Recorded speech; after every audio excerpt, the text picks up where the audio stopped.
Well, it's Monday night. Welcome, everybody. I'm Joe. It's time for some Monday Night Soulherder. I've been playing with Vial in the last, few days. After the MTGO player Logic 2 weekends ago won a Modern Challenge, playing Soulherder with Vial. I tried it, I think, in one league. I can't remember what I played. I guess I must have played it. I did play it last week on stream for sure. But after that league, I kind of went back to my more or less like normal approach without Vial. Still running Bant, still testing Skyclave Apparition. But then I just figured, if the list won the Modern Challenge, CFT has been on Vial for a long time. It's probably time I gave it like a really legitimate shot. I'd only played Vial last week on stream, and before that, despite playing Soulherder in various shapes and forms over the past year, literally had never played Vial before. So I think I'm going to play it for at least a month, if not more. If I like it, obviously I'll stick with it, but I've definitely got enough experience on how the deck works without Vial with like Monodorks instead. Obviously, the upside of Monodorks is, turn 3, you can get like a Teferi down on the battlefield. Though I had only been running like one Teferi, and some of our other 3 drops aren't the best on turn 2. Like Eternal Witness will get back a fetch, Deputy maybe will steal like an Vial or a Monodork or something like that. Now we have Skyclave, so potentially like turn 2 Skyclave, pretty big blowout against, again, like Vial decks. Hitting Monodorks pretty massive. Later in the game, well, even early in the game against Prowess, you can get rid of like their Soulscar Mage, Swift Spear.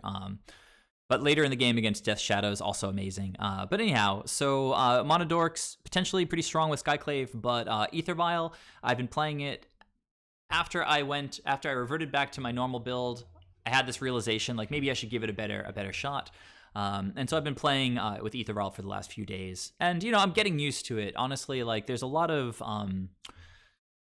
new interactions that don't exist in the old build. So hey guys, welcome to the stream this evening. Hey Paintball Demon, hey DV Neil. So all right, let me back up a little bit. I don't know if you guys, I think you guys were with me last week, but this build is it began life as Logic's build. Nathan in the Discord, the guy who won the challenge two weekends ago. And so I've been realizing as I've been going along, things that I feel like need to be in the deck just from my own personal experience that weren't in the deck. Things that I had already tested myself but didn't really like. Like there was a Charming Prince in the main deck. And actually, while testing, there came up a situation where I had an Vial on 2, and if I had Prince in hand, I could have vialed it in to save a creature that I really needed to save. But, that kind of stuff, I don't think it makes Prince worth running, really. Like, it's just, I've played with Prince as a 4 of, as a 3 of, as a 2 of, as a 1 of, and it's just, I don't know, overall, it's not super impressive. So I'm pretty sure that Nathan is moving away from that card as well. I know that when Gabriel Nassif just played the list to a 5-0. He was sort of dubious about Charming Prince and its place in the main deck. I've also taken the Auriok Champion out of the main. It's a meta call for sure. It would be awesome if you had a local metagame just totally chock full of Prowess and Ponza and stuff like that. Then sure, jam your Auriok Champion. But Modern is so all over the place, and there's stuff like Mill and Charbelcher, and you don't want to be stuck with an Auriok Champion in hand against like random control matchups. So Auriok Champion to the sideboard. Now, what did I change over here? I realized some things as I played a bunch of matches with the deck. Like Watcher of Tomorrow. It's obviously really really strong with Ephemerate. I think it was Jacob Wilson, professional Magic player. Like when I think it was back when like the set was spoiled or slightly after Modern Horizons came out. He was talking about Ephemerate and Watcher and saying, I think he said, "What if Dig Through Time cost 1 white?" and he had a picture of Watcher for Tomorrow. So basically digging through the top 8 cards of your library and taking 2 of them. So pretty busted. So Watcher for Tomorrow has always been a strong card in the deck, but I've very frequently tried it in the non-vial versions and then sort of move away from it in disappointment, just because like I'll really need a blocker and I'll draw Watcher for Tomorrow. Which, you know, can't block. And it doesn't immediately draw a card when it's a top deck, right? It just enters the battlefield and kind of keeps its card. Like it won't give it to you without Ephemerate or Soul Herder or without dying. So it can be a bad top deck, but I think the ceiling is high enough on this card, and it gets better with some of the other interactions in this build. So with Ether Vial, if you have a couple of different 2-drops in hand, you can choose which one you deploy with the Ether Vial. So like if you would normally like have to tap out and play a Watcher tapped, and then an opponent plays a haste creature, you're like, shucks, like I wish I had a blocker. With Ether Vial, you know, you can wait to see what the opponent does. If the prowess player, you know, just plays I don't know, Opt and a Soulscar Mage, then you don't need to block this turn. You can activate Ether Vial, put a Watcher for Tomorrow in, and get sort of the full value of the Hideaway digging pretty deep into the top of your deck. If they do attack and you really need to block right away, maybe draw a card, you know, you can Vial in one of your snakes. So Ether Vial does give a little bit more flexibility to how we deploy the Watcher for Tomorrow. So I feel like that hedges a little bit against the fact that it comes in tapped all the time. So again, I took out the Auriok Champion, I took out the Charming Prince, and I moved the Meddling Mage to the sideboard. And then the 3 cards that I replaced those with in the main deck are obviously 1 Skyclave Apparition, 1 Stonehorn Dignitary, and 1 Coiling Oracle. So having another value 2-drop can't really be that bad. Stonehorn, I feel like in my other build, just wins like half of my games. So I've just grown so fond of it that I feel like the deck is incomplete without it. And Skyclave has just been continuing to impress. So I feel like the changes have been pretty solid. Still enjoying all the other cards in the deck. I've mentioned multiple times on my streams that one of the reasons I play 60 cards instead of 80 is to increase the chances of drawing Path to Exile and Force. Now, what Nathan has chosen to do is to put the 4th copies in the sideboard. And, you know, it's sort of okay. It's not my first thought, like, to sort of split it up like that, because they are so powerful. But it can be rationalized because Path is going to be not so great in some matchups, and Force is going to be not so great in others. Why don't we hedge a little bit by putting the 4th copy in the sideboard? They're very powerful spells, so you want access to the playset in your 75. But another thing that sort of justifies splitting it up like that is you've got the Watchers that dig sort of extra deep into the top of the deck. Like if you really need a path, you can play Watcher and try to find the path. Without Watcher in my other builds, I didn't have that option. So it seems like if you do trim to 3, if you do trim to 3 paths, 3 forces, adding Watcher is a nice way to help make sure that you can see those cards when you need them. Let's see. Let me take a sip of water here.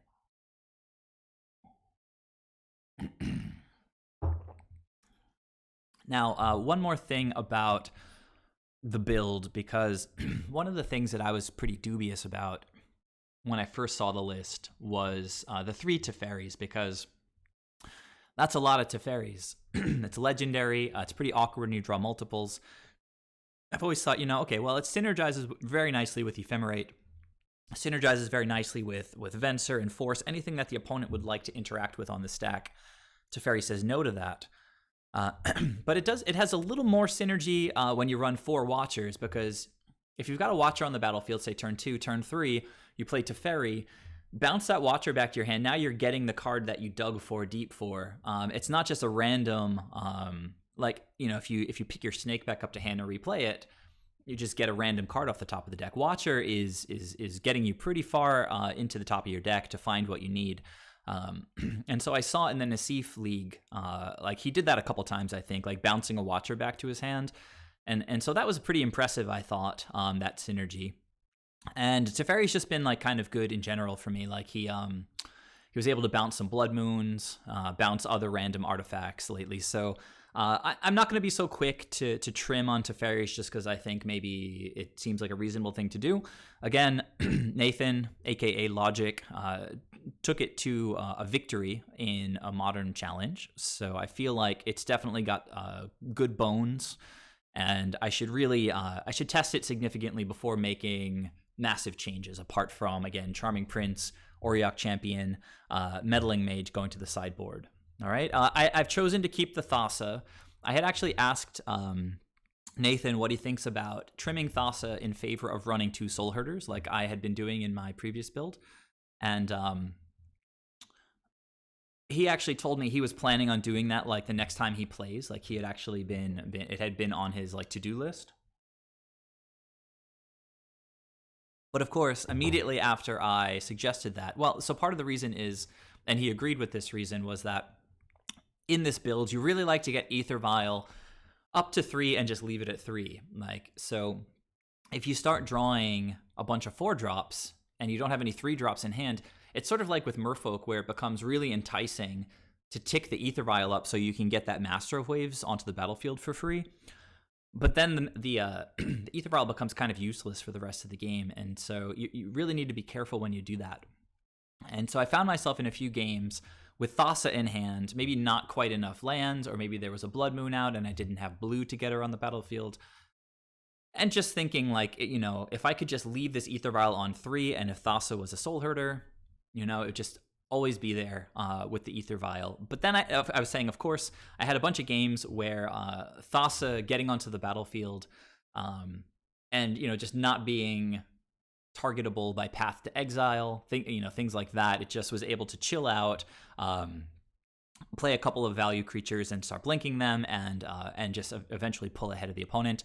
I'm starting to feel a little more positive about Thassa. And so I think for me, it's going to come back to this idea that when you're testing another successful list, you need to sort of, how do I want to say it? You need to be a little bit disciplined and understand that variance is a real thing. Like, if I keep getting opening hands with like double planes, I shouldn't say like, oh my god, double planes is like the worst thing in the world. Like let's cut planes and put in another forest or something, you know? Because they're eventually going to be games where drawing double planes is just the nuts, right? Where I need to get Skyclave and Ephemerate and Path and Eladamri's Call and Stonehorn and Teferi. This build is starting to have a lot of white in it between the 3 Teferis and the Skyclave. So 4 Eladamri's Calls. So, you know, Nathan had great success with the 2 planes, and I'm going to let variance sort of balance out a little bit over a longer period of time, and not judge the mana base. One thing that I can say I miss a little bit is, instead of 2 Temple Gardens in my other build, I have a Temple Garden, and you know what? This is a subtle enough change that I'm actually fine making it. So I want to put the Canopy Vista back in, because I had grown pretty fond of the Canopy Vista. And I'll just trim one of the Temple Gardens. It's the same the same balance of green and white mana, just playing a different kind of dual land. So totally fine with that adjustment. Apart from that, 2 planes, I haven't really been getting screwed. Again, the white necessity is there. We don't need turn 1 green to play a dork in this build. We have a turn 2 play that's not so crazy mana intensive, like the green blue snakes, the green white Eladamri's Call. Now we have just like 1 blue and whatever. Right, so if you've got Island and Plains in your opener, totally legit. You can play an Aether Vial, you can play Path to Exile, Ephemerate, Watcher for Tomorrow. You can play Magic. It's a little bit different from the build with all the dorks. So, excuse me, pretty chatty to start here. All right, so I've already talked about the 4th Path, the 4th Force in the sideboard. I've talked about the Auriok Champion, the Meddling Mage. So this whole column, actually, pretty neatly, could be in the main deck. It used to be in the main deck in one form or another, like Auriok and Meddling Mage. For me, just like came into the sideboard. For me, they're more sideboard cards than main deck cards. I've sort of rebalanced some of Nathan's numbers. I've added cards, removed cards. I really love Veil. He didn't have any Veils. He had 3 Ceremonious. It seemed too much for me. He had 1 Purge. I think 2 is better, maybe even 3. But the metagame is changing. So I needed to open up a slot for a Gaia's Blessing to help the Mill matchup. A Mill just won a challenge like yesterday or the day before. And I don't think the winner was the only Mill deck who did well. I think there were multiple Mill decks that actually placed in like the top 32. So so Gaia's Blessing, if you guys are unfamiliar, it's a super old card. If it gets milled from your library into the graveyard, it triggers and shuffles your whole graveyard back into your library. So it's sort of like a hard reset against mill. It's almost like gain 20 life against burn, just randomly. Like every time burn throws a lightning bolt at you, it would trigger and say, I don't know, roll a d6 or something. If it comes up with a 6, gain 20 life or something. So so Gaia's Blessing, just being in your deck is really, really potent against mill, because all they're doing is throwing cards in your graveyard. You just need to not keep an opening hand with Gaia's Blessing. It's gonna make its way. In order for mill to win, it needs to make its way to the graveyard. Now, when it hits there and triggers, if they get rid of it with a surgical extraction, that means it can't happen again, but it is gonna happen once. And they've already spent 2 turns, 6 mana, whatever, and 3 cards, like maybe they cast a Mind Funeral and a bunch of other mill spells and filled up half of your graveyard, your graveyard with half of your library. Now Gaia's Blessing comes, 30 cards get shuffled back into your deck, and the game should hopefully be over at that point. So 1 card into the sideboard, extremely potent in one matchup that I think we do need help with. Veil of Summer also good against that deck. If they try to target you with any of those big mill spells, Veil will just counter it. So continuing, Winds of Abandon always has been kind of an all-star in the sideboard. Any creature deck it comes in just gets random wins, very strong. I've been enjoying Aether Gust in certain select spots. I could totally see cutting an Aether Gust for another Purge or another Ashiok, depending on metagame shifts. But Aether Gust kind of does like a kind of a balancing act between those two cards.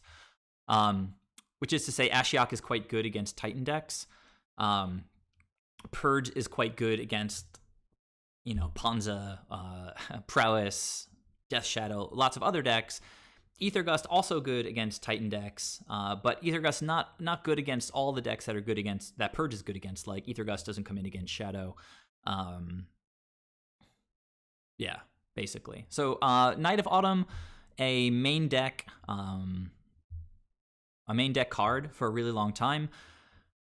I guess Paintball Demon asked me a moment ago, or a few moments ago, why Night of Autumn is in the sideboard. And for me, the reason is that its most potent ability is destroying artifacts and enchantments, and Skyclave can do that. So I feel like this is the more versatile card for the main deck. And honestly, I'm not sure that we need this card to be the 15th sideboard card, but it's another good ETB creature. Pretty easy to cast in our deck. Blows stuff up, gains life, which is relevant in some matchups. Even though, like against Prowess, you pretty much want to lean harder on your removal than on life gain. Gaining life is not bad, so Night of Autumn would definitely come in against those aggressive decks. But I feel like it's been edged out of the main deck by Skyclave. So that's the rationale. That's the main deck. That's the sideboard. That's the deck tech. The deck can be seen over on Cardboard Live, or at least it should be working. You guys can let me know if it's not working. Cardboard Live still doesn't recognize the new Zendikar Rising cards, so I threw a Fiend Hunter, I think, in the list. So if you're curious about why Fiend Hunter is showing up, that's actually supposed to be Skyclave. All right. So without further ado, I'm going to jump into a league. Monday has become a rather busy work day for me, and with all the teaching that I do, my voice felt fine when I started, and I just talked for half an hour doing that deck tech. So I'm gonna try to speak a little bit less for a few minutes, catch my breath, let my throat rest for a moment.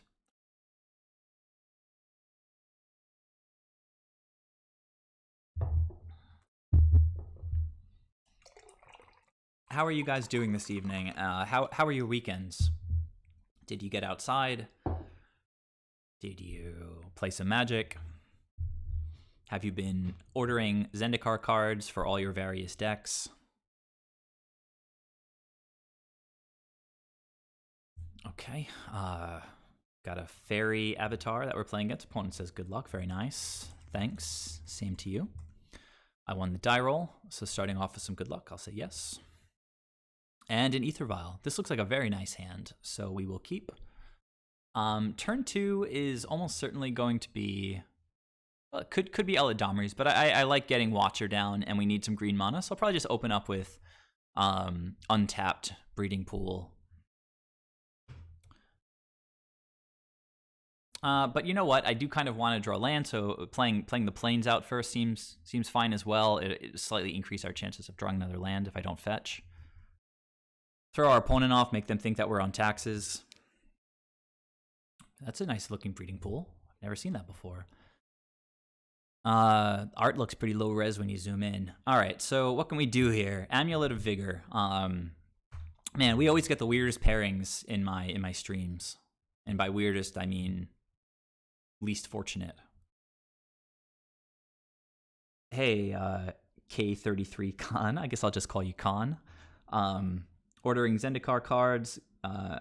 Get them. Got to get them. Turn Timber Sims. I'm not familiar with that one. Well, Force is actually kind of cool. A little late to hit that amulet, but if they have a Summoner's Pact or something, hopefully we can get to a blue card. Now, if I hold off, I can. I think I probably want to Eladamri's here, and then I can just Vial in the Watcher next turn. I get some guaranteed value out of the Vial. Eladamri's, I can go for not Night of Autumn, but Sky App, and hope that I draw another land. So I'm just going to pass the turn here and try to not get super far behind on time. The green Bolt land. Oh, yeah. That one's for this deck, actually, right? Oh, my goodness. So now we want Deputy, actually. I could force that, though, if it seems relevant. I mean, double Amulet could let them go bananas, right? But I don't know. I don't know that I want to force it. They could still need to like use Summoner's Pact, so I'll let that resolve, and I'll call for the Deputy. Are they going to make 4 mana right now with a Karu land?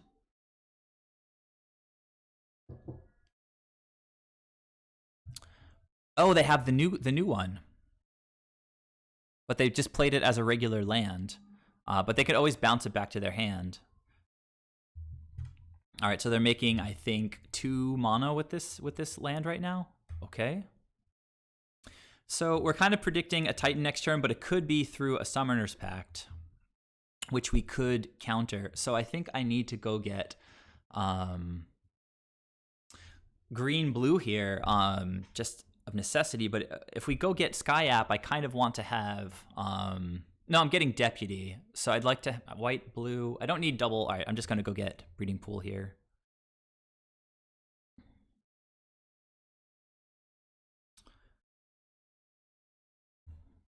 And Deputy is good if they go for zombies eventually. All right, so we got Deputy. That's also another blue card that we can pitch if we need to. So land here is kind of the best we could hope for. And really any land, I think. Deck. Oh, well, I do have Ephemerate, but, like, I could get a land from Watcher, but then I don't have it. I'm just gonna Violin Watcher now. See what we're working with here. So there is a land there. There's also an Uro and a Teferi. Neither of them, like... Hang on. I was thinking I would like to Ephemerate in response to a... Ephemerate in response to, like, a Summoner's Pact so I can get another blue spell to pitch. So... I mean... I guess just Watcher is fine.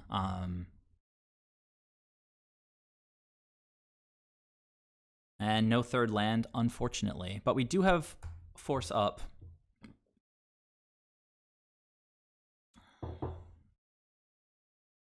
All right, there's the Karu land. It's going to make 6 mana. And it gets to bounce this thing, and then they can cast it, which I can force, I guess, right? Maybe they just have the Titan. I guess they have the Titan in hand. Are they going to Summoners Pact now? They can vial that in with the Sakura tribe and make like another 4 mana. All right, so not a lot we can do against that right now, but it does let them play lands again. So they know I have this Deputy, and they can now bounce that land back to their hand and cast it. We're going to Ephemerate the Watcher, get back the other Watcher, and pitch the Watcher to force to counter this this sorcery. Oh, they're not doing that. Huh. What's going on here? Just emptying their hand, I guess. Oh, they just have the Titan in hand. So am I like, let's see.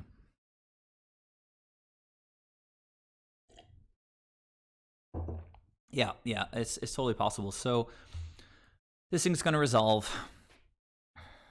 It's a pretty rough matchup. I was saying earlier on my streams lately, I've just been getting paired against like Tron and Titan decks.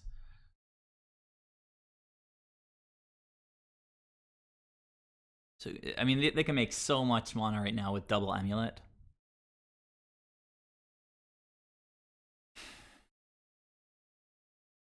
But we get to bring in a couple of Ashioks. We do have the Deputy, so potentially Field's not going to hit us that hard.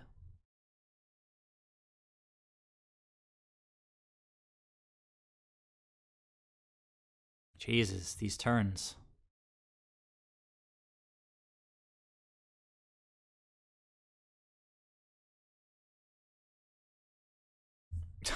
Okay, all right. Well, opponent is putting on a show. This is turn 3, by the way. No Summoners Packs here. Just double Amulet, natural double Titan on turn 3. Okay, now they're going to start getting haste. And they also have the Dryad down, so they're going to have a bunch of triggers from Valakut. This is just the natural turn 3, just like mega overkill win. Huh. So they get to give both of them haste. This is sick. Kudos to the opponent. This is amazing. All right, bring it, I guess. Bring the pain, opponent. I'm just F6ing now. I think like there's nothing I can do here. They're just gonna start hitting their Valakut triggers. I'm gonna take 12 damage. I'll just let the opponent spend another 15 seconds on their clock before we go to sideboarding.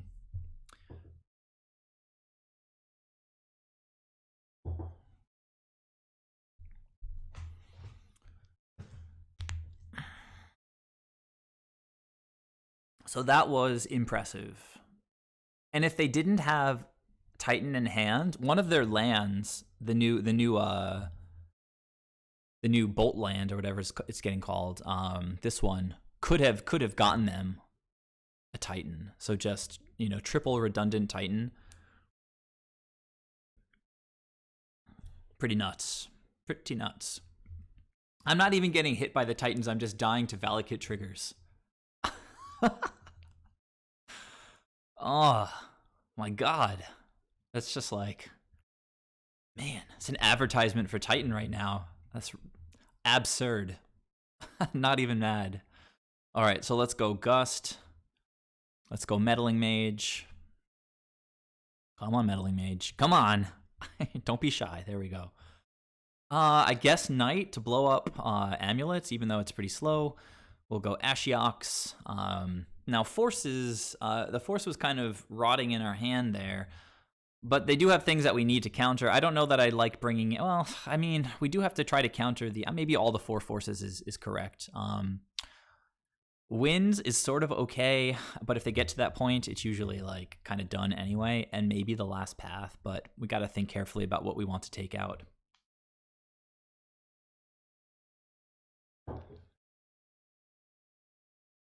All right, so what am I going to take out? Uro's not necessary. Teferis aren't amazing. They can bounce an Amulet, but it's not very hard for them to replay an Amulet. So yeah, I don't love Teferi in the matchup. I do quite like Ashiok, obviously. Venser is a nice way to interact with them. Thassa is more of a grindy card. Not really down with the Thassa.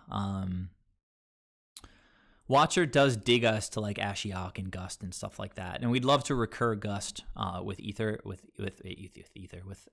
Witness. So what are we actually? We will like calls because we can get Meddling Mage and Name Titan, which is pretty good. I like leaving in actually Night of Autumn kills the Dryad as well.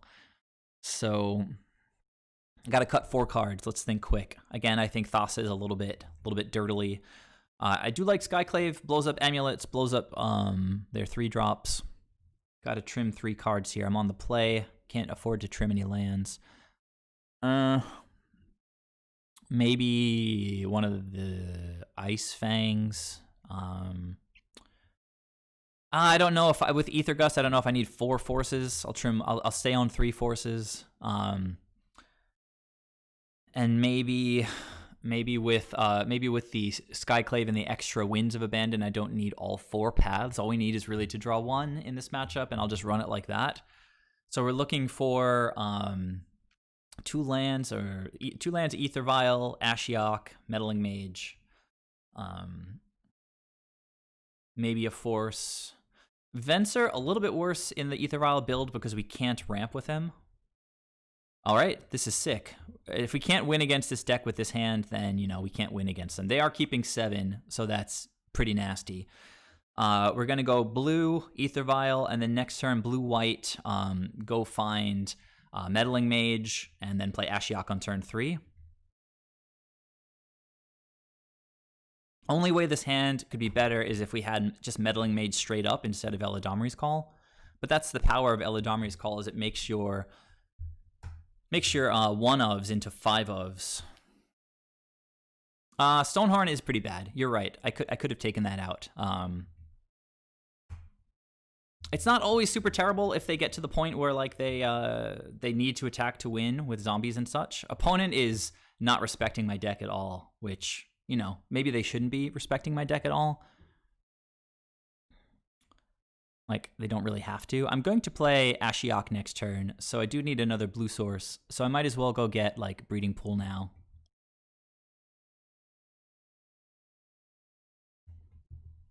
Now, if opponent has a dispute here,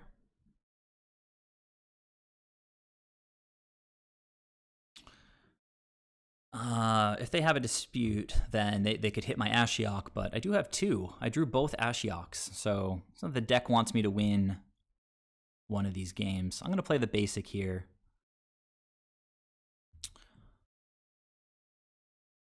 And I'm just not going to tick it down or anything. I think I might have taken Uro out of the deck. Yeah, so filling up my graveyard. I mean, we do have access to Eternal Witness, but I think we're doing just fine.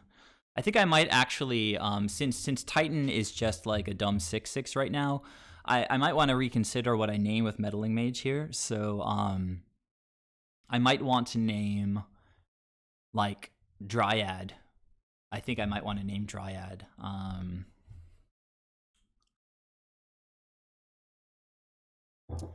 But they could have Dismember, so I'm going to do it during their upkeep.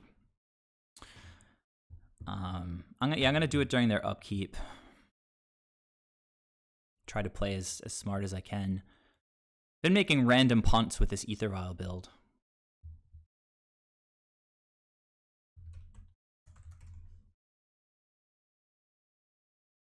All right, so Hate is engaged.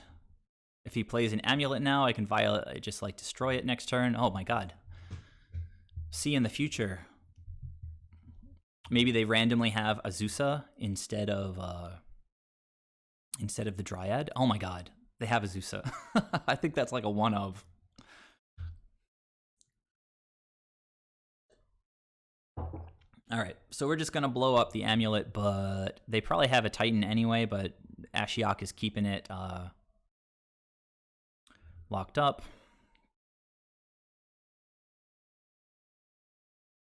Yep. All right, Ephemerate's cool. I guess I attack.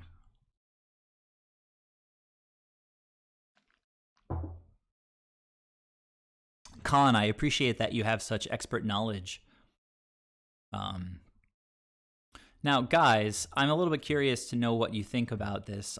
With Ashiok on the board, since this is sort of a combo deck, they only have 4 Titans in the deck.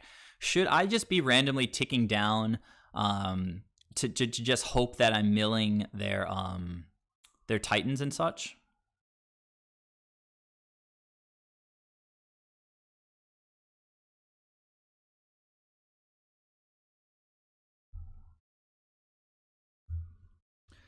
I mean, blinking to name Titan is fine, but I don't know how much I care about Titan. It's not actually going to search, since Ashiok is keeping the search in check. I mean, they're...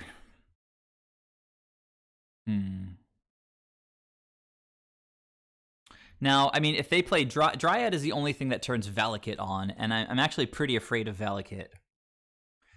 It's a 6/6, but you know that's still going to give us like 3 more draws before we have to concern ourselves with it. So once again, I'm going to pause them in their upkeep. Nobody. So I don't know. You guys seem to be on board with blinking this, but honestly, I'm more afraid of the Dryad than the Titan. So I'm going to stick to my guns here, and maybe I'll just tick this down once, see what we can find. I hit a Dryad and a Primeval Titan. That's pretty sick. So again, I'm going to pause on their upkeep, vial in Knight, and blow up their amulet. Do it on their upkeep, because if they do have Dismember and they feel like dismembering it, they have to use the mana on their turn. So we're going to destroy this. Yeah, I'm going to keep it on Dryad. I think that's probably correct. All right. So opponent gets to play 8,000 lands if they have it. 4 mana. Maybe the new Omneth or something like that.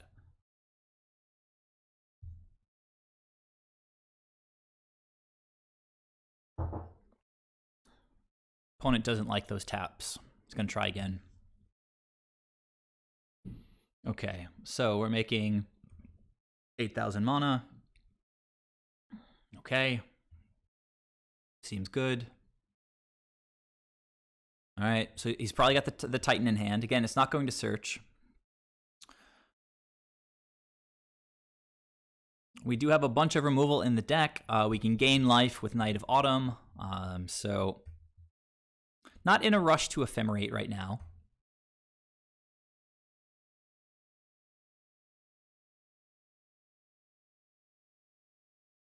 Opponent is prevented from searching. They seem slightly puzzled by that, since they're just sitting here doing nothing. Okay. They play this land. A little weird. Okay. Opponent just passes. I'm going to hold on to the Ephemerate for now. I am going to thin my deck a little bit. I would like to get closer to Death Touch, so I'll go get... I'll get green, because if we draw Skyclave, I've got Aether Vial on 3, so I'll just get green.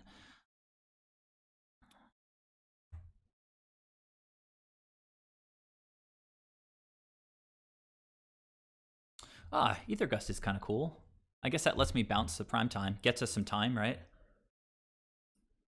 Some prime time. And I think I'll just keep milling. I kind of like that plan. We hit another prime time. So 2 prime times and 2 dryads have been exiled at this point. And yeah, I'll just pass a turn. Oh, I can also mill the prime time. You guys are brilliant. Gust prime time. So I'm going to gust it now, though, right? And then do it next turn, right? I'm not messing this up. This is me being a noob with Ether Gust. Is like I never see these opportunities. So opponent is not going to search their library. They're going after Ashiok. So I'm going to Gust this now. But opponent might be able to do this, like bounce this land.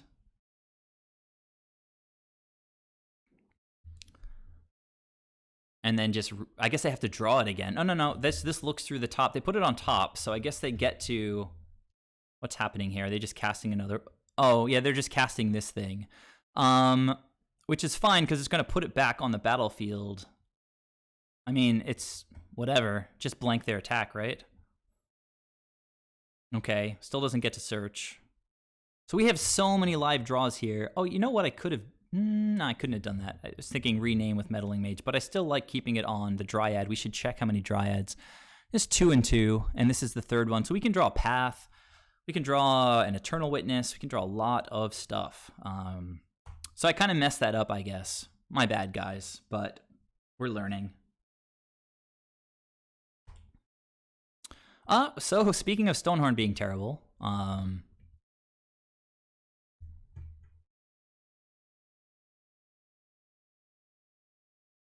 let's see if we can mill some other good stuff. And I'll pass the turn to the opponent. Just a bunch of lands that time. We hit a Dismember. Still just 2 Titans and 2 Dryads in there. They're gonna start hitting zombies soon. It's a little bit scary. Also, well, I guess we'll see how this goes. They can bounce this thing, I guess, now.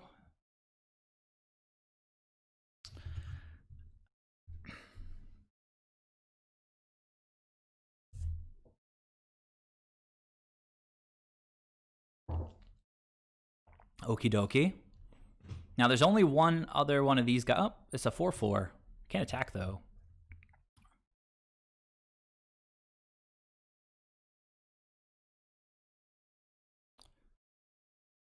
Come on. So I was talking about wanting Death Touch. Let's minus again here. So just 2 trackers. I hate tracker in this matchup. It's like really hard to beat. So I'm just gonna play this Ice Fang, see if I can draw something good. Force is sort of okay. Not the most amazing thing in the world. So let's see. There's 1 Dismember in the graveyard. Should I... No, I'm going to Ephemerate on their turn with Stonehorn. And if they do have a Dismember, I have the Force sort of ready for it. So I have to Ephemerate now. Don't go to the start of combat, because that gets into the combat and then it doesn't skip the combat. So I've made that mistake more than once. Like going to the beginning of combat and then Ephemerating Stonehorn. Don't do that. Don't do that. It feels bad. So I also said that Valakid is a blowout if opponent's not attacking. We've got nothing to do here. They're going to start making zombies soon, so our draws need to improve is a mild way to put it. We're just spinning our wheels here. I do have to go for the Stonehorn again, just to keep giving us time. Skyclave is something. So they're not attacking. I think I'll just, on their turn, violence. Maybe I should violin Skyclave just to kill Azusa now. I can attack with the snaky boy.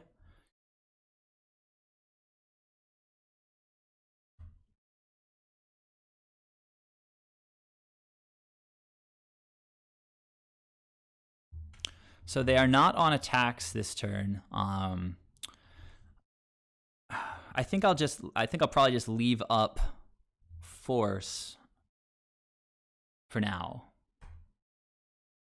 Oh, I probably should have. So they're not attacking. Maybe I should just are they gonna play lands now, make zombies? They'll be able to attack next turn. Okay, another scout.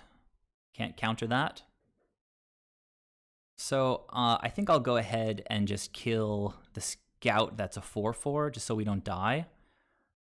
For now. I mean, they're going to make zombies at some point. All right, deck. It's crunch time here.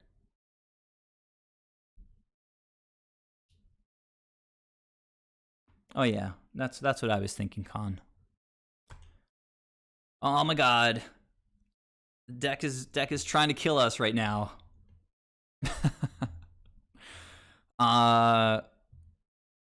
So I mean, I don't know what I'm going to need to force, honestly. So I have Death Touch here. I can just kill the Titan if it attacks.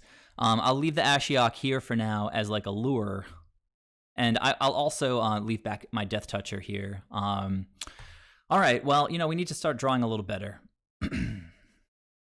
And I need to play, briskly. I'm not totally just losing here on clock, but I'm getting close to it. So opponent's not going to search. We are going to block. I'm going to go get a forest.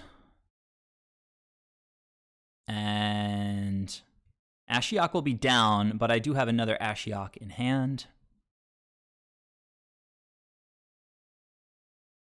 Death Touch achieved. Ashiok bites the dust. Maybe a Summoner's Pact that we can just force. Okay, well, Transmuting is going to get a Summoner's Pact.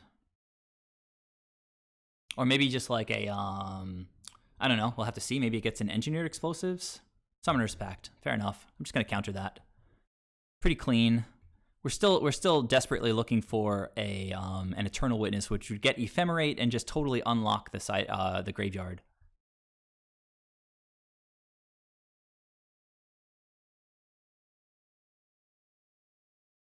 All right, let's go. Come on, Eternal Witness, or one of my many Eladamri's calls, please. Not Ether Vial. It's not what I wanted to draw.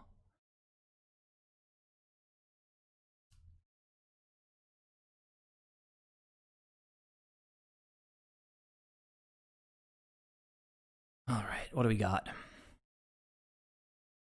1, 2, well, let's see. 1, 2, 3, 4. All the Primeval Titans are out. They cannot cast their Dryad, so we can probably attack with something here. Maybe not. Maybe not. I need to draw some removal or like an Eternal Witness or something. Actually, we really want Deputy, right? Deputy, Soul Herder. All right, so now they're making zombies. So we gotta pick up the pace here. I mean, we can try to win via mill, but that's gonna take a while. If the deck keeps giving me lands and Ether Vials, which it has had kind of an annoying propensity towards.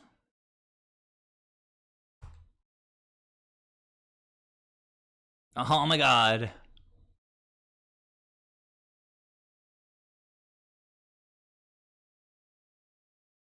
I mean, we have life gain with Knight. We also have Stonehorn, right? So all we need is an Ephemerate, an Eternal Witness, just about anything. Eladamri's Call, Deputy. There's so many live top decks.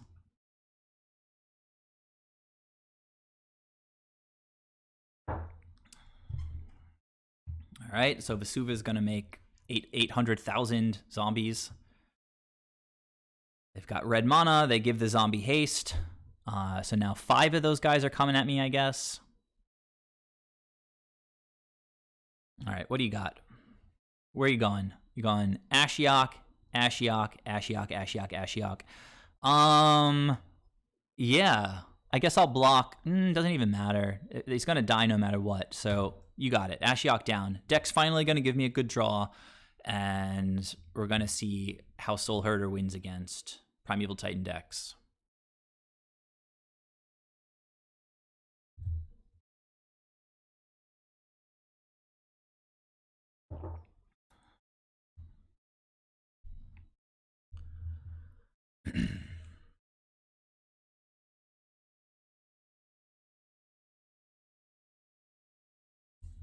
All right. The Ether Vials with the suspense. All right, guys, here we go. a little drum roll. And hey, let's do this. Let's do this. Let's do this right.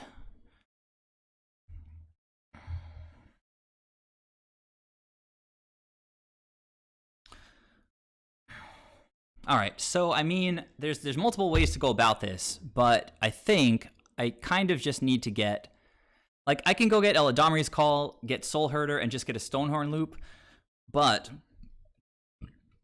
they can dismember Soulherder, so I might as well get Ephemerate, Eternal Witness, get the loop going that way, get Eladamri's Call right now. Wait, I didn't take this up? That's ridiculous. It should be a 2-drop, or on 2, I should say. So, oh my god, I'm just going to run out of white mana here. So I need to think super carefully about what I'm doing. Huh. Jesus. This was a little bit sketchy. Well, the thing is, I don't think I still have blocks here, but they're poor. This somehow went sideways here.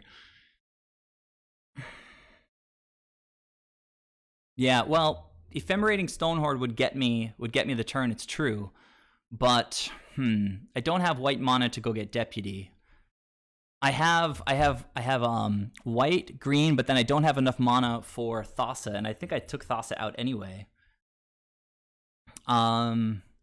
Jesus, this is a bad situation here.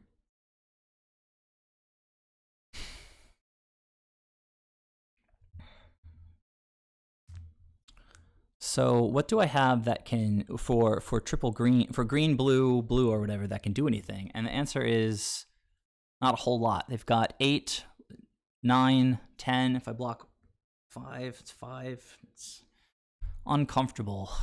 I mean, I really put myself in a bad spot here, and I now I'm taking all the time that I should have taken before. So let's see. I can get an Ice Fang and hope to top deck into Soulherder or Ephemerate.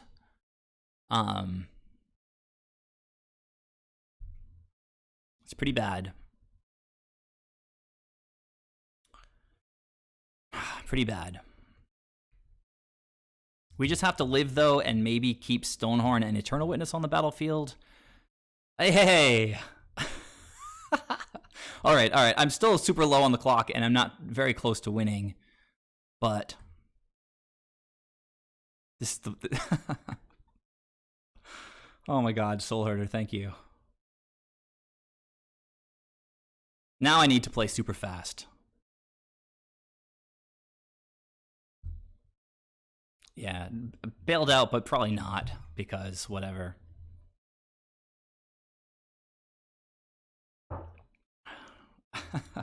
And I've got all you guys here to watch me mess everything up.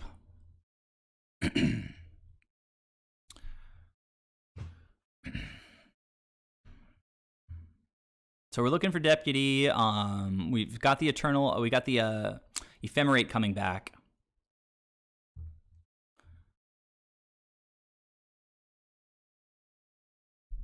But now I can let the opponent take long turns. Recur Ashiok and mill them. Actually, that sounds like probably the fastest way to do it. And so thank you for the suggestion. And the opponent is just like going to use some time, which is... oh man, are they going to get Engineer Explosives? That would be pretty bad for us, I guess. No, they got Bojuka Bog. Wow. But I do still get to get... I do still get to get back... my Ephemerate, even if... Oh, no, well, this thing gets to put in Bojuka Bog during my turn, so never mind. I can't get back anything. Depends on... Yeah, I can't get back anything. This is rough. Well, I guess the opponent can, like, just deck themselves.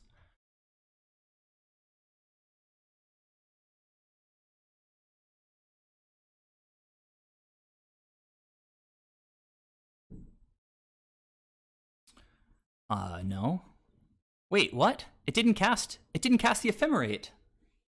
I don't even know what's happening, guys. This is so weird. He was just going to put down Bojuka Bog anyway. I don't want more triggers from... Yeah, no, I know I did. I know I did. The thing is, I was going to blink the Eternal Witness. He was going to put Bojuka Bog down, so it's not the end of the world. But yes, I did say no. When you have to stack all these triggers, sometimes it gets dirty. All right, so I just need to take faster turns than the opponent. And let's see. I mean, I'm going to lose my graveyard for sure, but that Ephemerate was pretty weird. All right, so they're just passing now. Makes sense, I guess.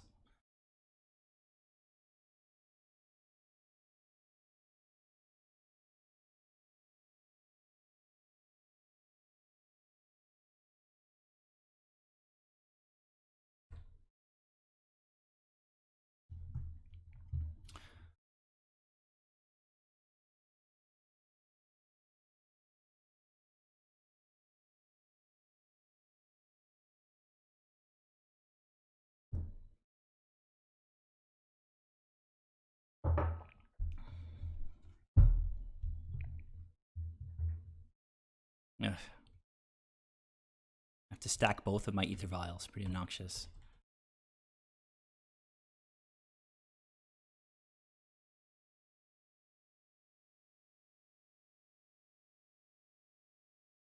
I mean, attacking is kind of a waste because they have fewer cards than they have life. So just going straight to my end step is probably the way to go.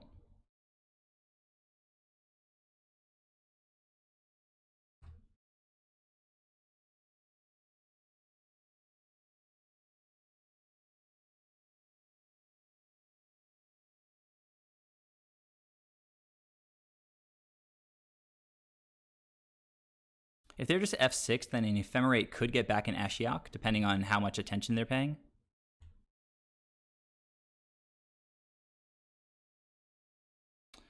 Drawn weird. Attacking, though, only takes like a split second, so whatever. Doesn't really hurt me. Ugh.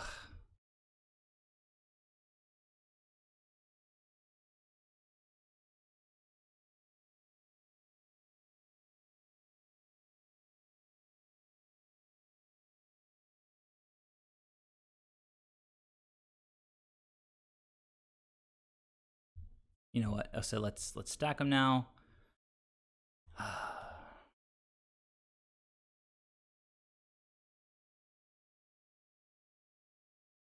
Path does nothing for anybody. I guess it grows the Soul Herder, but again, kind of pointless.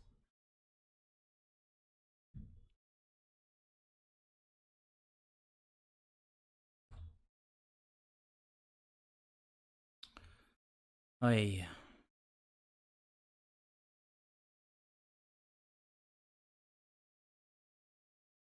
So they played the the Rot Farm.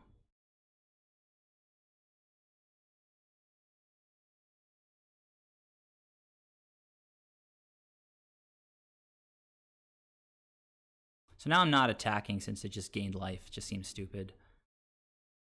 Let's say, okay.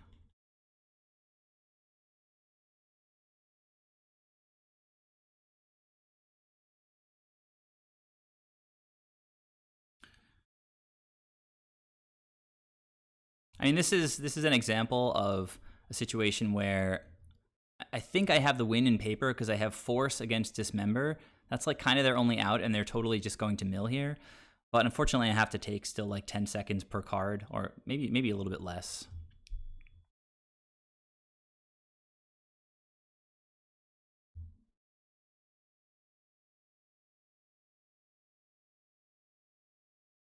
We will bring back Uro. We're going to just go aggro. Try to cast Uro.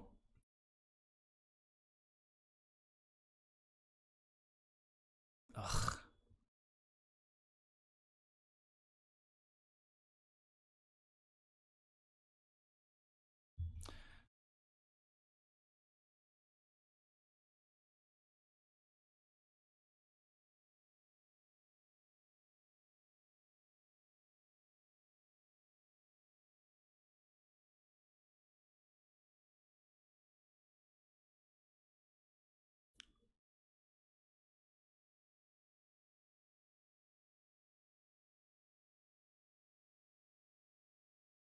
Bojuka Bog.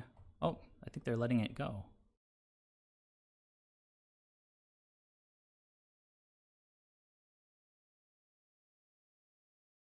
Don't care about any of this stuff. I'm not going to cast the Ephemerate either.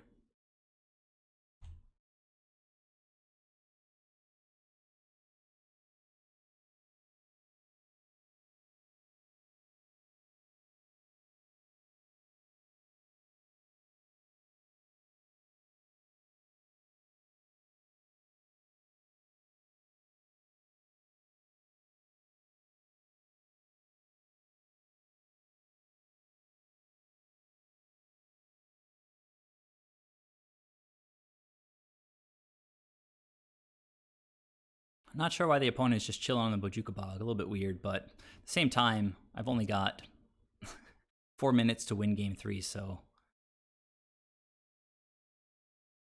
that's not how that works. So now I don't have to do anything. I can just mill them.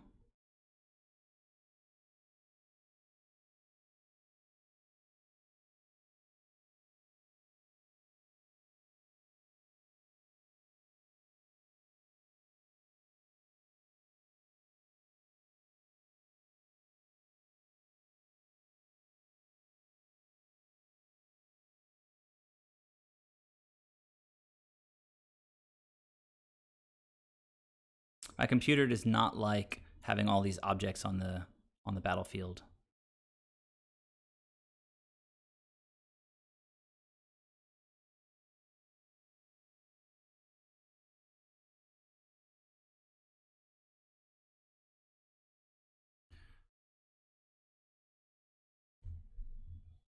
I mean, this isn't taking like more time off my clock. A little bit weird.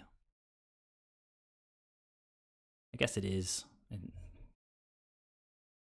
Slightly bad manners, I guess.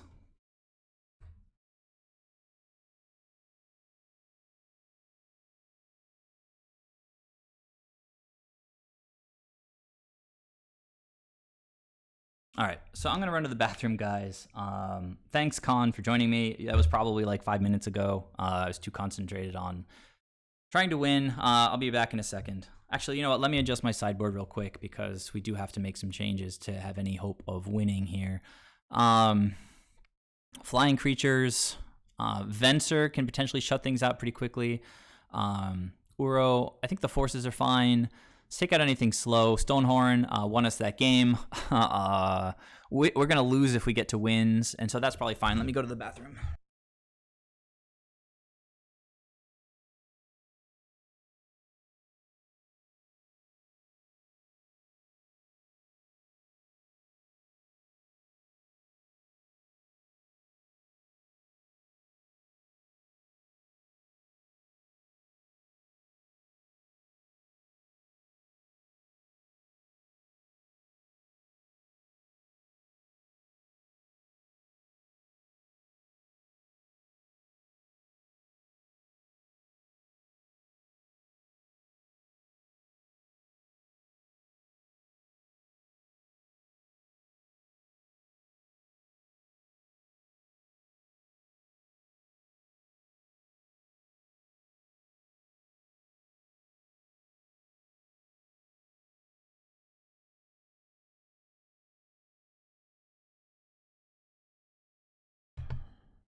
All right.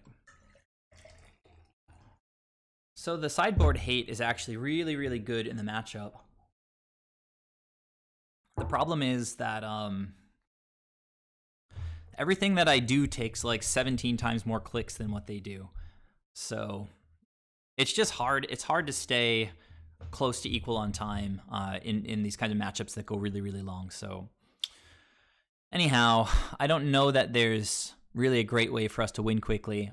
So we're just going to look for, well, first of all, just playing super quick, trying to stop a little bit of what they're doing, and just attacking. So that means flyers, it means Uro, it means getting their creatures out of the way, so whatever.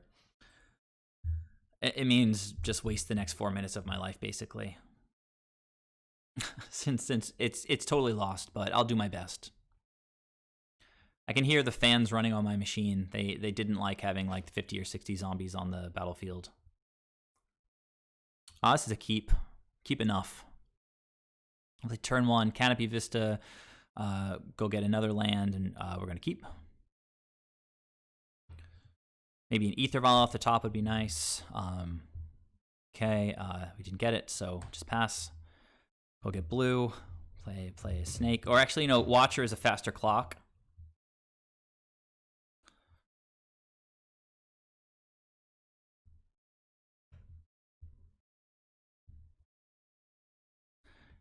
Oh, I didn't do Watcher. I'm so dumb. Whatever.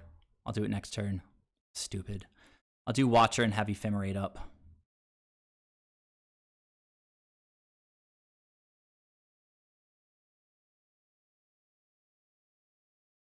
Unless there's like a blue land, then I'll play. There's a blue land. I could play Ashiok. Not really worried about it yet. So play Watcher. And we'll take call. Actually, we want more damage, so I'll get Ice Fang. Say any order. Go to attacks.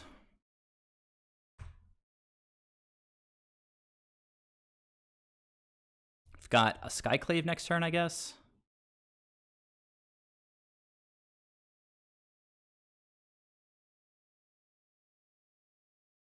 Oh, they've got 6 mana already. That's fun. Guess I should have played Ashiok.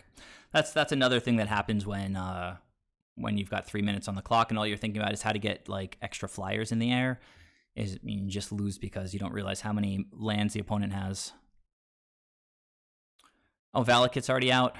All right, guys. I'm just gonna scoop and we'll move on. Okay. Opponent had good stuff. Even without Amulet, they got the turn 4. Didn't play super optimally just because I'm rushing. And yeah, I took my shot and didn't work out there at the end. So let's go ahead into another league match and see if we can get a slightly more favorable matchup than maybe literally our worst. I feel like every single time I start a league on a stream with Vialherder, I get paired against Amulet. Like, it has to have happened like 3 or 4 times. Just like every single time. It's either Amulet or Tron.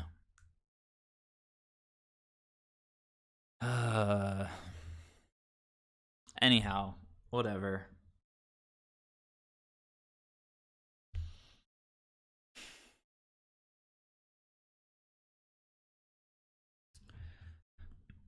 Hi, Contra. Welcome to the stream. How are you doing?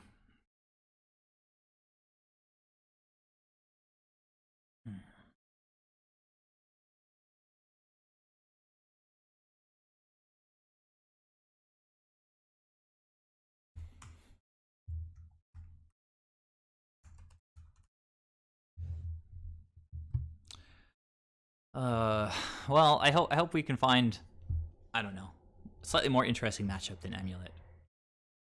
I managed to cheese game 2 off of the opponent. This is keepable for sure. And I do have my Canopy Vista back in the deck, so I can go like green, blue, green, white here. Unless we really need to get double blue. I guess we'll see what we're playing against.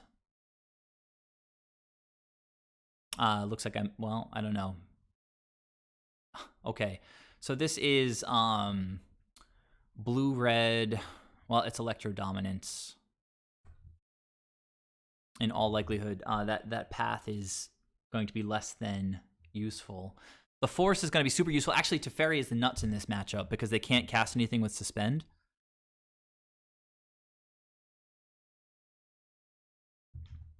I had this deck go turn 1, exile double Simian Spirit Guide on turn 1, and play As Foretold, and I forced it, and so it's like a pretty big blowout. They spent 4 cards, I spent 2 cards.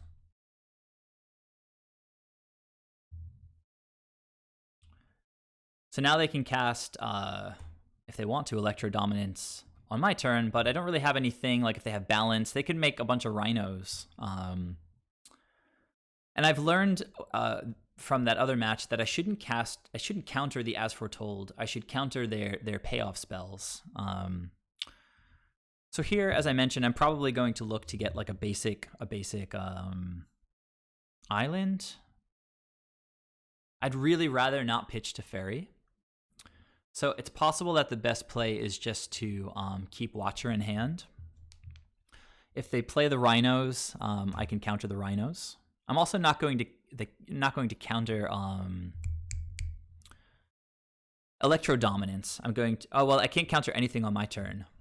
So let's see. If they have rhinos now, we just have to path one. Okay, so again, we can't counter this right now.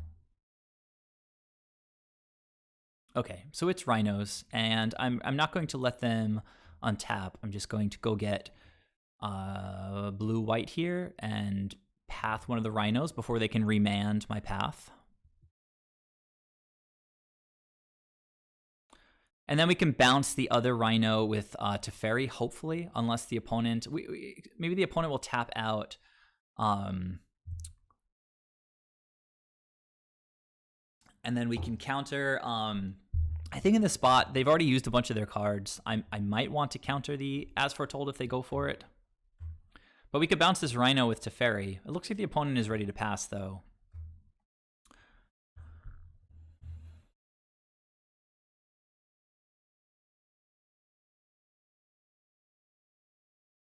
All right. Pretty rough. Just gonna get beaten to death by a stupid rhino.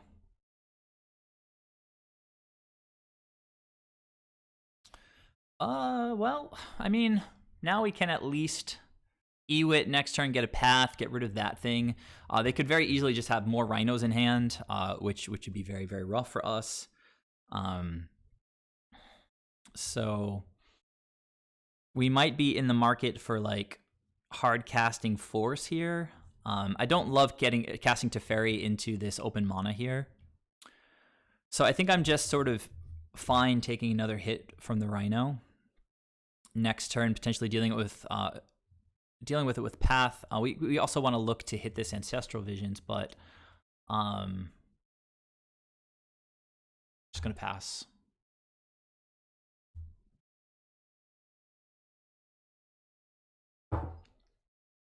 Opponent with the opt. They go top, so good for them.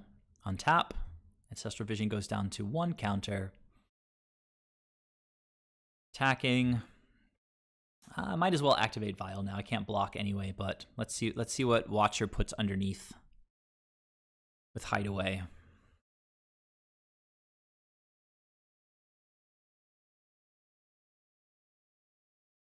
Like a Bolt in response? They don't play Bolt, but they could. Let's see. Call is probably the best thing to get, just so we can go get like Skyclave Apparition, something like that. But we don't have access to this just yet. So let's get Call. Or not get it, but put it underneath this guy.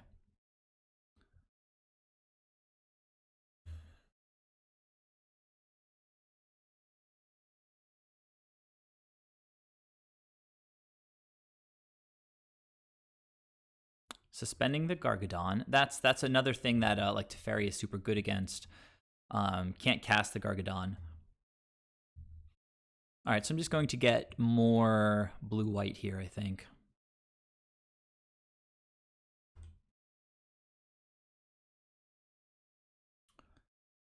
Okay, so now we take this up.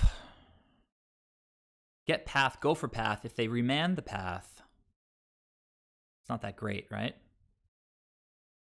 And then I might just leave force up to fight over this Ancestral Vision. Could also just path on their turn and make it more annoying for them.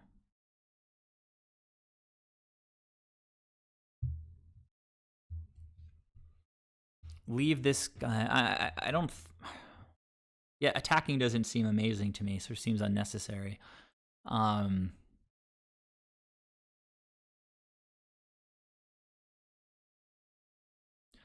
See, I think I'm going to get a basic plains here.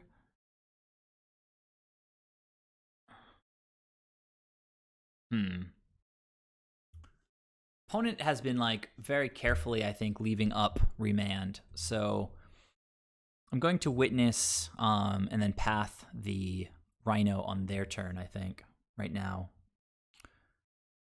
Actually, I'm going to fight over the ancestral, and then I'll path. But if I'm going to cast force, yeah, then I do need to get like a basic planes. All right, let's go. I'm ready.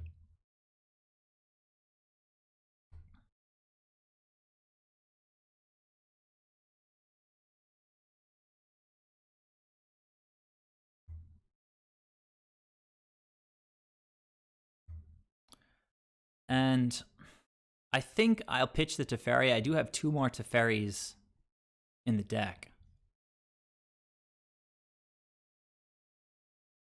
If they fight over this, just, I don't know. Card advantage is pretty important. If they fight and they go remand, put it back to my hand. So is it charm? It's going to... let me turn that noise off. It's going to counter it unless I pay 2. So that's what they've been leaving up. They've been leaving up Is It Charm. This is going to get countered. I could get it back with Eternal Witness and then counter the Ancestral Vision by pitching Teferi. And it seems sort of fine because we're dealing with this Rhino, and then we'll have Force to get back from the graveyard. All right.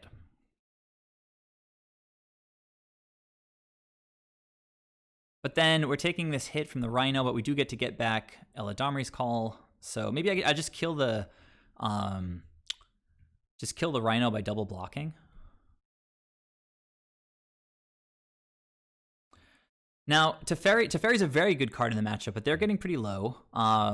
Force is another very good card in the matchup. If I let them draw 3 cards here, I mean, I feel like, they're going to have another counter in hand. They're going to play another land. Eternal Witness gets to keep getting back forces.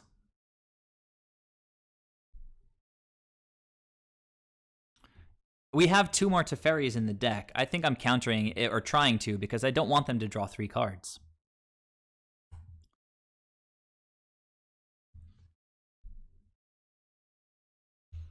All right, so that was successful.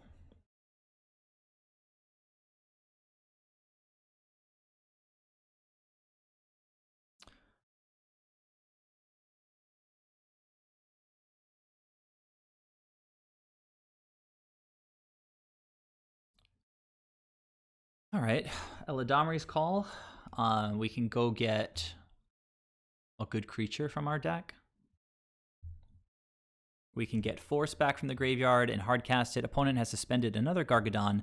Obviously, getting another Teferi off the top of the deck would be the nuts right now. But they can't really deal with Aether Vial, I think. So as long as we get, I was going to say Deputy, you know, we can always grab these Gargadons. I will just pass the turn, see what the opponent does. I can Violin Witness and get back like another Witness if it's just end step stuff. Also, I guess I'll get back, I don't know. We'll see how it goes. I can play Call.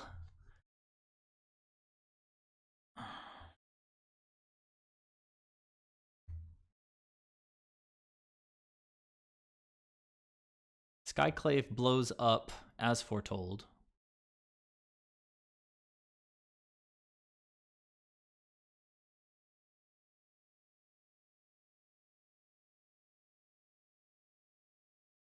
That's fine. Not going to fight over Serum Visions.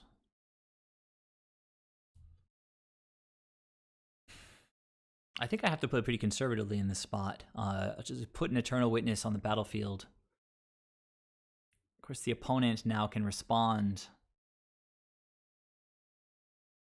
Can respond to Aether Vial by going like Electro Dominance.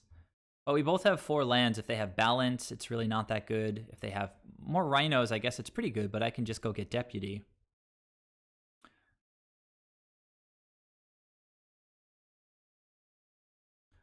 Yeah, that's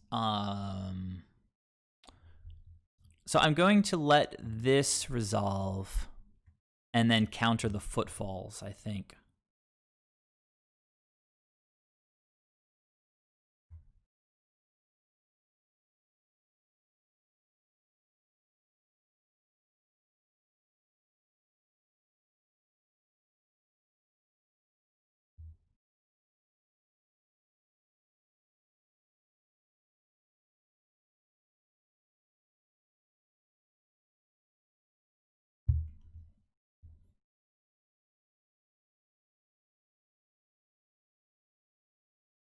All right, now we have a little bit of a clock on our own.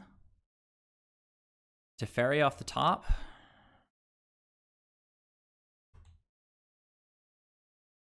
Ice Fang is a redraw. Not sure that I really need to play the redraw right now. I've got green, white, green, blue. Just going to go to attacks here.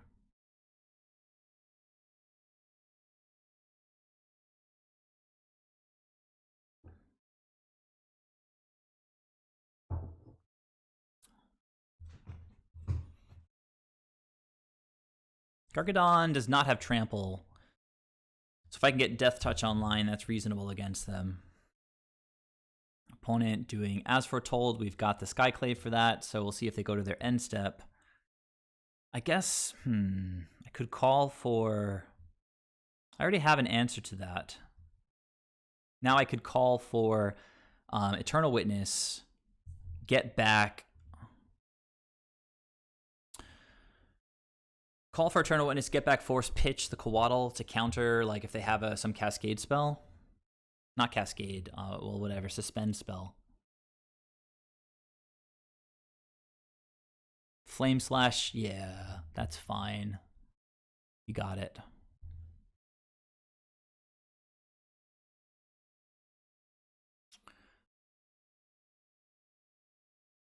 I am Skyclaving this thing. They can't sack artifact, creature, or land. They can't sacrifice this thing. Doesn't even matter, really.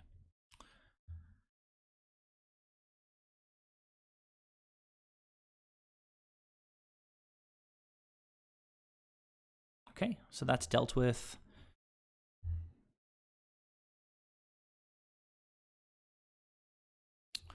I think I will go and get Eternal Witness.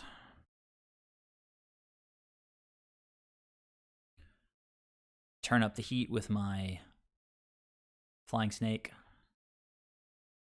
Venser is a good one. Teferi is a better one. Teferi is the straight up nuts. I can get a path if I need to by leaving up white. So white, blue, green. Not ticking him down, ticking him up so that they can't like bolt him to death. Now, Gargadon can't enter the battlefield when Teferi resolves. Opponent might have just scooped here. I think that's what's happening. All right, cool. We got game one. 3 main deck Teferis against this deck is really, really strong. This whole format is Teferi and Uro. Yeah, I think Uro is okay. Mystic Sanctuary could go. Teferi should get banned. Agreed. So,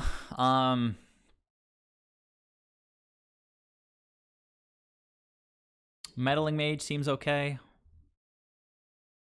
Force is obviously okay. Even like Knight of Autumn seems pretty good. Paths are pretty bad. Decent-ish against the Rhinos. Deputy's better. I think I'll go down to 2 paths.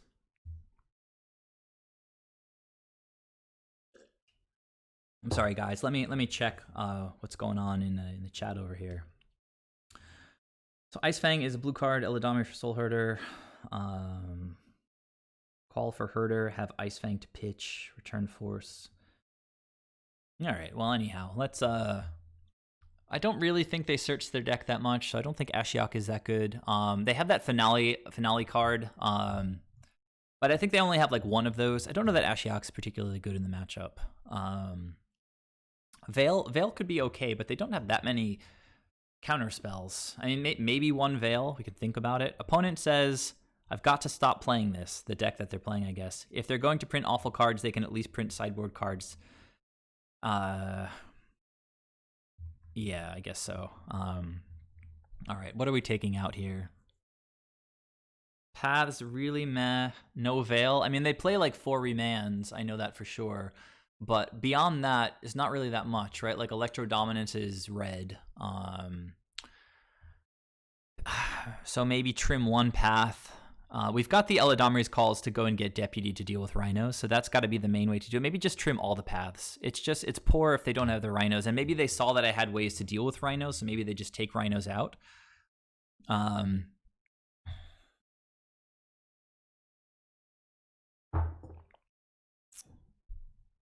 Why are there 3 ephemerates? What? Am I forgetting that this list has 3 ephemerates? Have I been missing that for like... I think I might have been missing that for like the last week. Let me go ahead and submit this deck. It's one of the elements that I sort of just completely lost track of.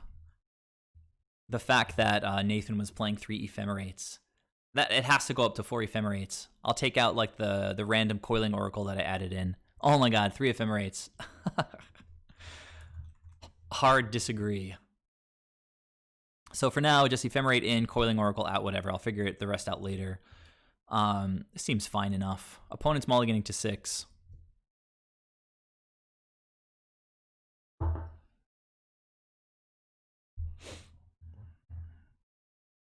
I guess part of oh well, so Eternal Witness, not as good. Did you mulligan and keep a no lander? Opponent! That's pretty undisciplined of you.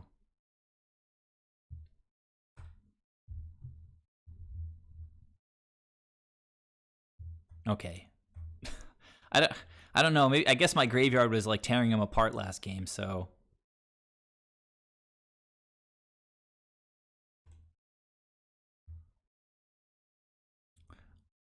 it's not going to end well for the opponent, I don't think.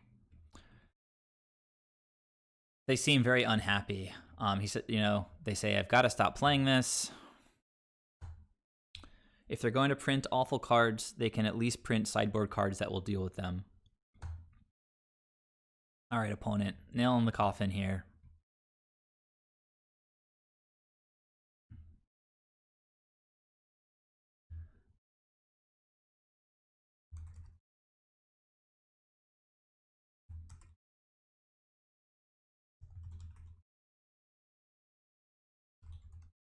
Trying to sympathize somewhat with the opponent here.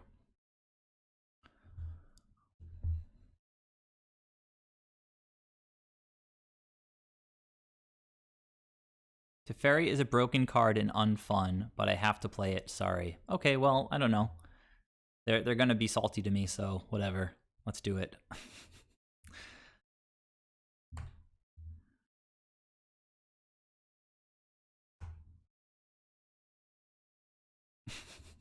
All right, bring the extra force. Let's go.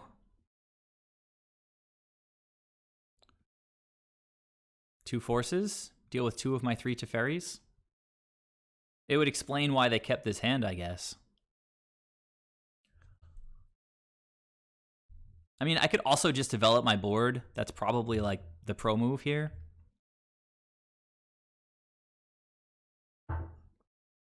I don't want...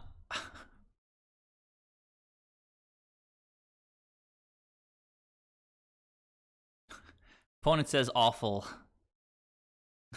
Awful, and then they conceded. It's like, I don't know what to tell you, man. It's a bad card. Like, are you gonna like kill yourself because Hogak is breaking the format? I mean, it's just Magic. Play what you like. Deal with your bad matchups.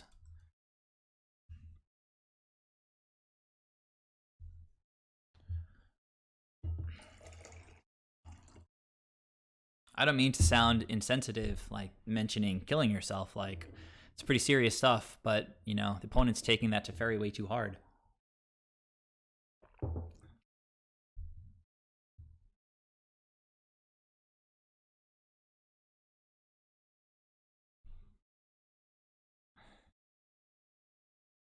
Like, opponent is playing suspend.deck against, like, Teferi format, so it's like, I'm going to keep this and be bold. I've got force in case the opponent, with his all caps, is playing Neoform. Opponent's mulliganing to 6. I mean, we're going to draw a bunch of 2-drops, right? And maybe a land.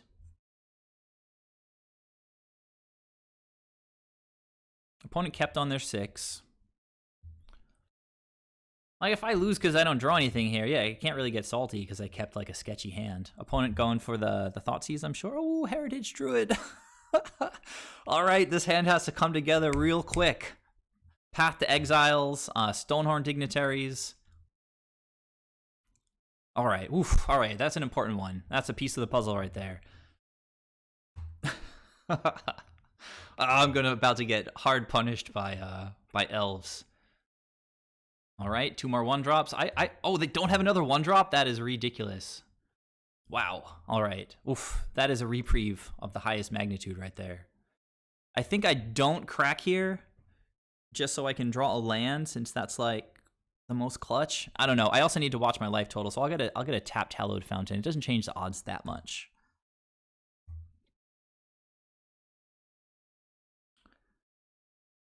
Oh, no. I was just, Raven, I was just saying the same logic applies to me. Like, I'm not going to salt out if I keep, like, a sketchy hand, right? Like what the opponent was doing. Well, that was nice. Well, now I can play some cards. So I think the play is to just play Teferi, draw a card, bounce a Heritage Druid, try to slow the opponent down the tiniest bit. I could also just play Teferi and tick him up. Point being that, I mean, if they kill Teferi, it just goes to the graveyard and feeds the Uro, which is pretty nice. I don't have a 4th land to just put on the battlefield with Uro, and I don't have a 3-drop currently to Violin, so that's sort of set to go next turn, I think. If I do Teferi now and draw a 2-drop, that's like the best case scenario, I think. So I'm going to play this. I'm going to play the most broken card in Magic. And I mean, like, I don't love ephemerating Uro unless I have a creature. I'm just gonna bounce one of these things. Oh well, Path is there. Okay, cool. Path's a good one. All right. Opponent reveals Elvish Archdruid, which is weird because it doesn't let them use Heritage Druid. I get to Path it next turn. All right, guys. Kill Teferi, surely, right? Just go after my face opponent. All right, they're going after Teferi. Got no 2-drops. I'm not misclicking or anything. Ephemerating Uro wouldn't be the worst thing in the world necessarily because it gains life. Well, now we can flash that thing in, so ephemerating Uro actually seems pretty good. I'm going to path this thing now so they can't use it on their upkeep to like do a bunch of Court of Calling stuff. So yeah, let's start by vialing in Uro.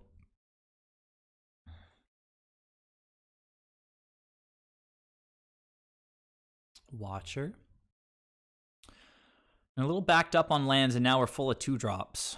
So the question is, do I want to ephemerate? And I think the answer is yes.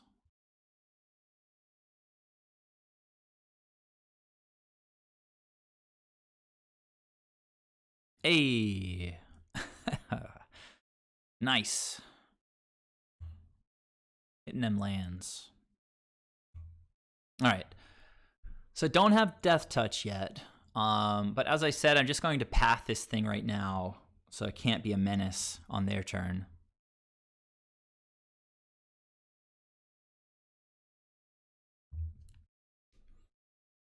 And I would love to hit... Like, I think I'm just ticking this Vial up to 4 next turn, putting in Thassa, and starting to get, like, mega value off of Watcher for tomorrow.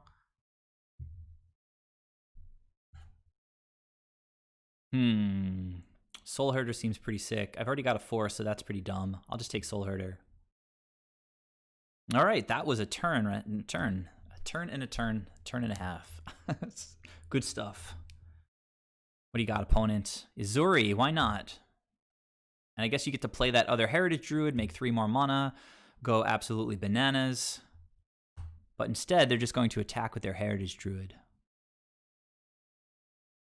Yeah. I was, I guess, down on Vial for a long time without having played it enough. But now I'm trying to give it a legit shot, and it's been good.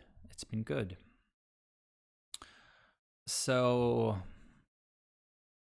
got the Soul Herder. Let's check out what we're working with here. Another Teferi, another Aether Vial. I think Eladamri's is the way to go, ladies and gentlemen. That's going to get Stonehorn and hopefully just wrap this up. So we've got this on 3. We can keep it on 3 and just play Thassa this turn, but we don't have 2 things to blink yet. So we might have to wait until next turn for Thassa. So let's click on this.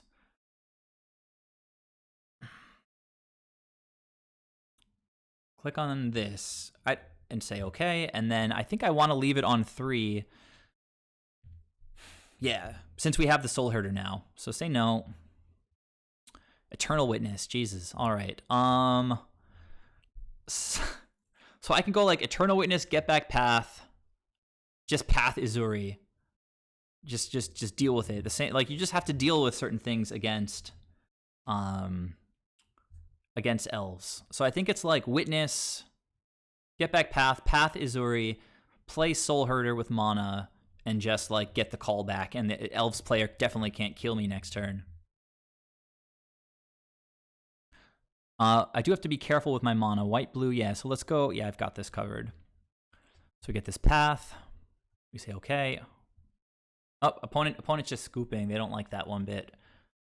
All right. Oh yeah, play Soul Herder first. I was gonna put it on the battlefield for sure. I love people yelling at me, telling me like Soul Herder synergies. It's like, yes, I need to remember the Soul Herder synergies.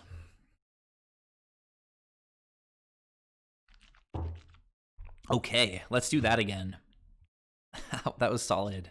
The deck treated us quite well there. I guess Ether Gust is good enough here. I think Meddling Mage is like just about good enough. You can just name Izuri. Force is pretty bad. I think I'm going to let them have their chords and their cocos and whatnot. But Ashiok shuts down chord, so I might want to bring in like one Ashiok or something. Knight doesn't really do anything. Okay, catch my breath. That was fun. Hey, Phil Swifty. I recognize you from the Discord. Welcome to the stream this evening. And their removal, stop Shaman. Excuse me. I'm sorry, what stops Shaman so that Stonehorn can stop combat? Veil stops Shaman. Yeah. Did we see black mana? Yeah, we did for sure. I like Veil quite a lot. Shaman will wreck us. I haven't played my modern elves in a while. I sort of forgot about Shaman for a second. Thassa is pretty, again, kind of dirtily for such a fast matchup, but it does help us lock with Stonehorn, so it might make the cut. Watcher digs, so I quite like it. Teferi's fairly poor. I think I could just trim all the Teferis. And I think we just lock this in like this. I don't know that I want an Ashiok. They don't really play fetch lands, and they probably only have 4 cards in the deck that search, if that, because they could run Coco or Lead the Stampede instead of Chord, and we didn't see any chords. So go ahead and submit the deck. We're ahead of game, so we have a little bit of breathing space, breathing room. Is it getting cooler where you guys are? Because like in New York, it went from like 90 degrees one day to like 60 degrees the next day. And so now I'm just in heaven with beautiful mild weather.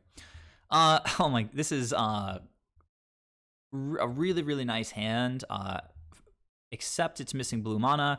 And it's really not the best hand against elves, because it just has dorks, which are amazing against decks like Jund, but not really that amazing against elves. So I do think I want to mulligan this, but I'm on the draw. Yeah, I don't think I can keep it because it's lacking the blue more than anything. We did bring in some nice sideboard tech, and we do have all those paths and everything. So I think it's a pretty... And also, something that's cool about Aether Vial in this deck is if you have a hand that's semi-borderline like this, you can just be like, well, it doesn't have Aether Vial. Let's go to 6. If the 6 has Aether Vial, it's already... great, right? Because Aether Vial is in this deck. Gabe said it a bunch of times on his stream. It's really, really good. Aether Vial on turn 1. So we're going to mulligan. We didn't hit an Aether Vial, and we've still only hit 1 land. So unfortunately, I think we're going to have to go down to 5. But this is solid. This is, you know, what we want to be doing. So we're gonna go green, blue. We've got these guys, and I'll just bottom the going to bottom the Canopy Vista for sure. And I'd like to keep an Ephemerate, but there's only 3 in the deck. Going to have to bottom that for now. We can't just go with 1 land when we don't have to. Like, going with 1 land is going to screw us more than putting Ephemerate on the bottom of the deck. Nah, I don't think keeping 1 land is the way to go when we have the choice of keeping 2. Punished right away. But they're all fetches, so they'll feed the Uro, which is nice. Opponent, I think, kept their 7, so I think we're just about to get steamrolled right here. We need some, like, Path plus Eternal Witness action, like, right away. Okay, Heritage Druid, another 1-drop, and then powering it out. Man, okay, there we go. So, 3 elves, 3 mana. Play Archdruid or Izuri. Clan Caller. Okay, still pretty good, though. I mean, this is how elves roll. If you guys haven't heard me mention it before, I'm also an elves player. I think it's a sick deck. It's the first thing I played in Magic from, like, way back in the day. It's pretty poor here. Watcher will help us dig further, but I think we're just dead in, well, next turn. If not next turn, then the following turn.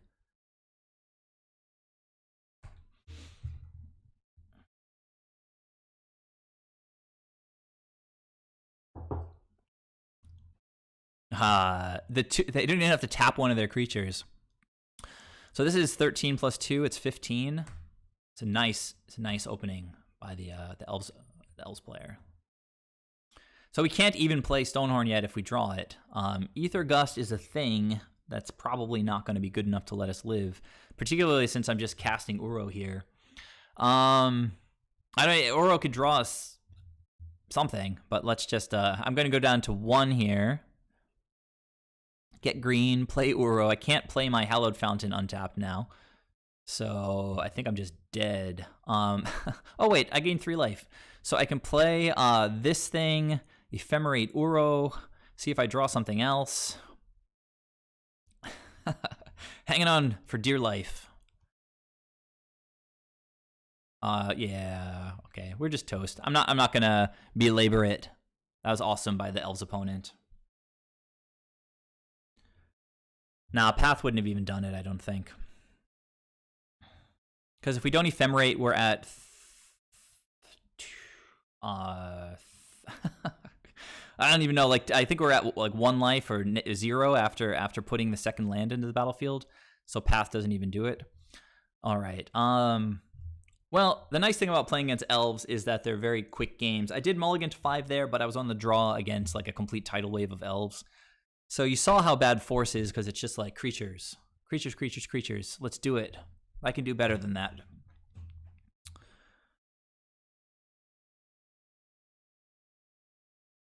We don't really want to draw our Veils until, like, maybe quite late in the game. I see those Veils hiding out in the corner over there. So, like... doesn't have Vial. We're looking for, like, a Stonehorn lock, right? So we've got one of our pieces here. Deputy can slow them down. So we go turn 2 Ice Fang, turn 3 Deputy, slow them down. Try to get our basics out to get Death Touch. Call for one of the pieces that we don't draw. You know, if we I think it's okay. I agree. I think it's okay. The opponent's just gonna, like, snap keep, I'm sure. Of course they snap keep. So I'm going to go blue, green, and then I'll get Canopy Vista. And yeah, rock and roll. I mean, what does that do? What does Calling for Witness do? I mean, it gets back Eladamri's Call, but I haven't played a creature.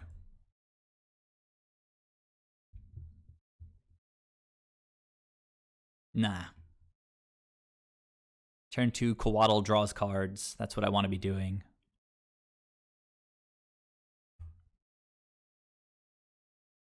Oh my god. All right. The puzzle's coming together. That actually, this was a slight misplay now, because I would call for Soul Herder right now, play Soul Herder next turn, and then just play Stonehorn. But I think we're okay. I think we're okay, guys. Just gonna play Ice Fang, and we'll just sort of chill out.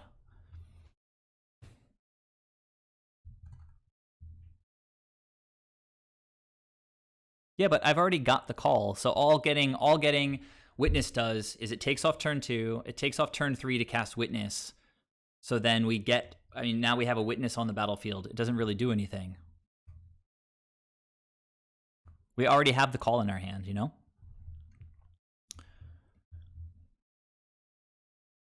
So now we're just going to Deputy the Archmage.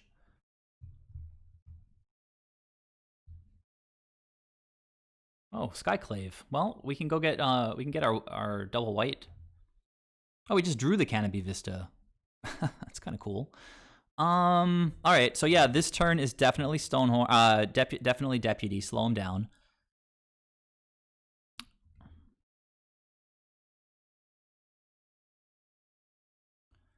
And I guess I can poke in with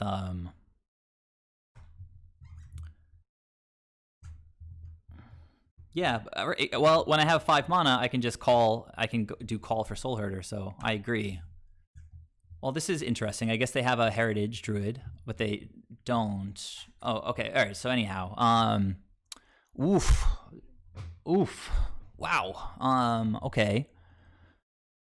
So we do need to draw, I guess, at some point Veil just to make sure that they can't win with. But we're gonna get to 6 mana at some point or another. So here, we're just gonna play this. Play Stonehorn. Now, if they have Dismember, things get a little bit fishy, but we can always call for Eternal Witness. All right, so no attacks coming.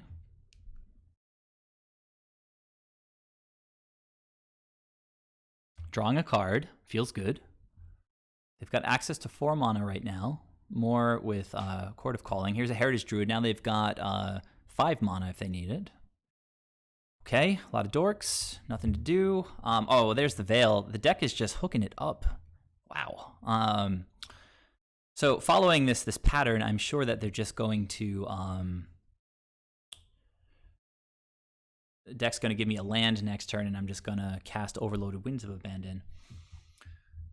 So yeah, the play here is just... I mean, they could have a Fatal Push, but they don't have Revolt, so it doesn't even matter. So yeah, let's go get a land. We've got blue-white already, so I guess I'll just get... I mean, my life total doesn't really matter here anymore. So getting some extra white seems like it couldn't hurt.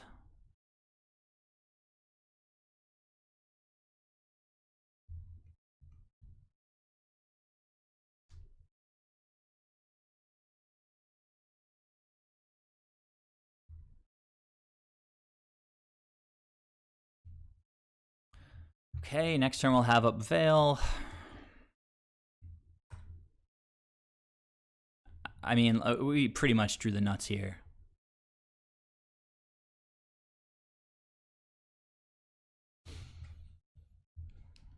Skyclave is actually kind of redundant. You would think it would be excellent in the matchup. Okay, they just scooped. I mean, like, that was really lovely. Just like that's kind of what we can do, I guess. All right, beat elves. It's like elves kind of reminds me of like Bogles or Boggles or whatever you want to call it. It's like they can kind of come at you hard, like, and kill you on turn 3, but it's pretty rare, and typically it's much more like turn 4, turn 5. So I think those matchups are really fun because they test how fast you can assemble like Soul Herder plus Stonehorn, and then they tend to run like very few removal spells, so you can just like ephemerate the piece that they finally draw their path for.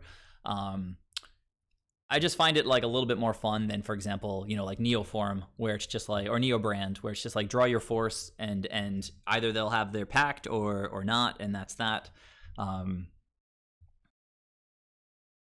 Yeah, it's pretty fun. That was pretty awesome. That was a great little match there. I feel like I've played against this guy before. It's pretty what am I trying to say? Pretty distinctive, right? The super caps with this crazy red-eyed knight guy. All right, so currently sitting at 2-1. I'll be right back. Just give me a second.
It's pretty cool just naturally drawing that Stonehorn, like no big deal. Just a singleton, just the best card in the matchup. Right off the top of the deck. All right, let's try round 3, see how it goes. Or round 4, I should say. So I lost to Titan. Actually, it's cool that I took a game off of that guy. I was playing a little bit too slowly, and they really I totally understand making your opponent play it out, but what that guy was doing toward the end, I thought was like taking it a little bit too far. If we're going to consider like the shades of sportsmanship involved in making your opponent play it out, like he was never attacking for the rest of the game, but like he was toward the end, he was like activating all of his Sakura tribe scouts to like put lands in and add a bunch of triggers like before I could do my triggers, and it's just like, I don't know, man. I'm not blaming the opponent for me timing out. I'm just saying it was like poor form towards the end. Like if I want to make an opponent play it out, I'm just gonna like F6, let him do their thing. So we won the die roll, but once again having to mulligan. We mulliganed pretty hard against elves just then. But remember, we get to mulligan towards Ether Vial. This is lovely. So we've got the extra draw from the Coatl, and the cards that we have in hand are just gas. So I think I'm just going to keep 2 lands and put a 3rd land on the bottom. It's something that has punished me occasionally in the past, but these are cards that we absolutely want, these 3, and we need the Ice Fang. It's like sort of central. If we're playing against like a Jund deck, we can't really afford to keep 3 lands in hand when we have to pitch one of these cards.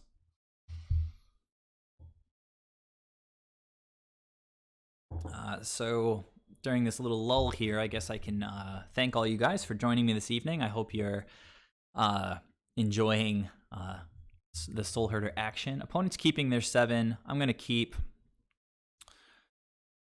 And we're going to go like turn 1.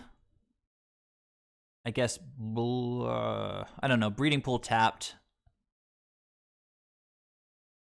We've got blue-green here. I kind of want to get blue, white, and green. Typically, we want to go green, white, blue, but we don't really have it. And we don't know if we're playing against like hyper aggro here, so I don't know how this shock land is going to factor into things. So I mean, it would kind of blow if it's like a control deck and this path is pretty bad. But I do want to keep it in hand. So I'm just thinking whether I want to keep the forest or the breeding pool. I think I'll keep the breeding pool. Well, we have the Ice Fang, so maybe I'll put the breeding pool down and play the basic. We'll play this first. So I'll put the breeding pool down. I'm going to say done. Go get a tapped Hallowed Fountain on turn 1. Or untapped if the opponent plays like a Soulscar Mage or Swift Spear.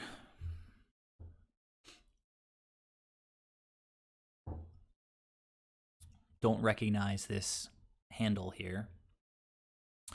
Seachrome Coast, interesting. Could be a number of things.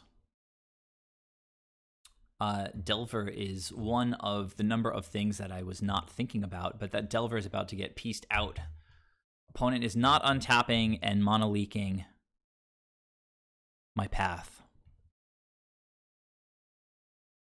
Peace out. Peace out. That's all I have to say to that Delver. And I might just main phase the Coatl too. Like, I don't know. Depends on if we draw land or not. Oh my god, this is just a Jeskai deck. That's all. That's going to be a lot of removal. So Aether Vial is pretty sick. I'm just going to play Aether Vial.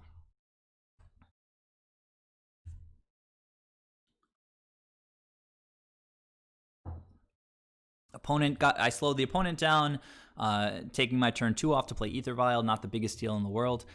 If this is a Delver deck, I wouldn't be surprised to see like Young Pyromancer here.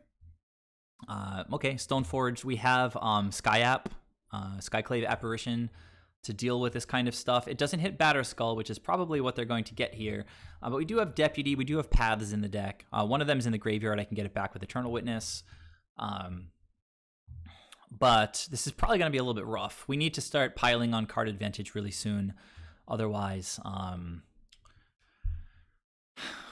think, you know, the opponent is threatening to pull ahead. All right, so we have Knight in the sideboard. I have to remember to bring the Knight in. Opponent is a little bit behind me on time already. That's something that we can try to lean into a little bit. Now, I expect this deck is going to play stuff like Spell Queller. Okay, Deputy, very nice. I'm just going to main the Ice Fang, in particular because I can draw land here. They're representing like Lightning Bolt, but whatever. Like, okay, so 2 Ephemerates, stuck on 2 lands, but we're moving this Aether Vial towards 3. We've got the white mana on board to Ephemerate at some point.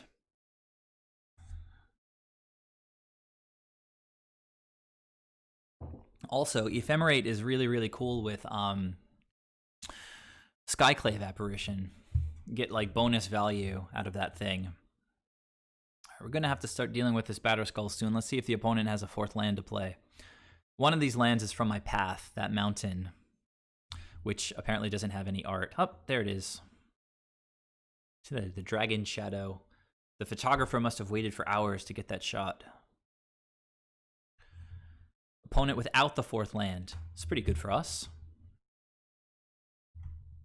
Unless they're just like very strangely slow rolling it for no reason. Oh.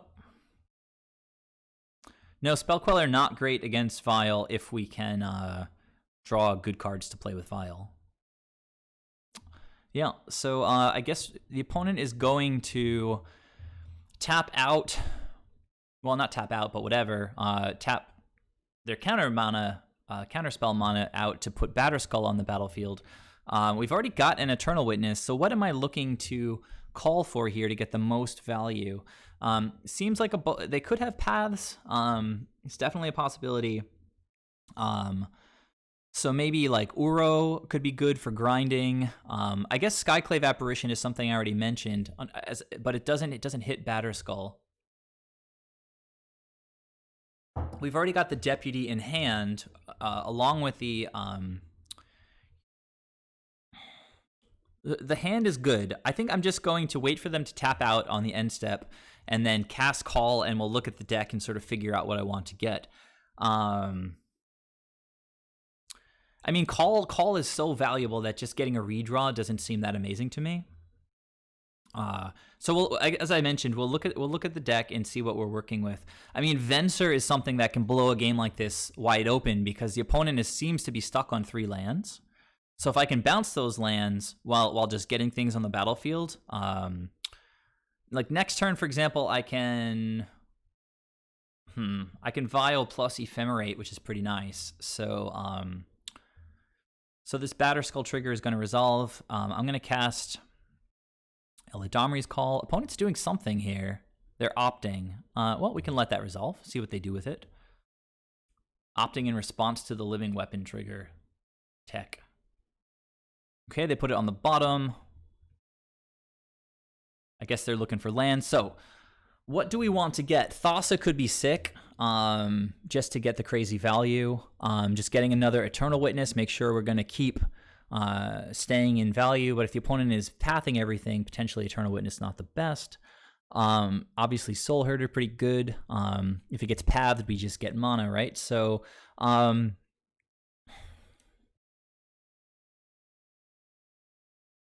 kind of, maybe Watcher is kind of a good way to go. We've got the Ephemerates and the Witness to potentially loop, and I can get the Watcher in now. It's an important decision here. I think, like, you know, like Stonehorn can't be too far away as a consideration because we've got the, you know, I think I kind of like the idea of getting Stonehorn, but that could be further down the road. But at the same time, the opponent's going to come at us with his Batterskull. We can deputy it, protect the deputy with Ephemerates. And then we've got a loop with Eternal Witness.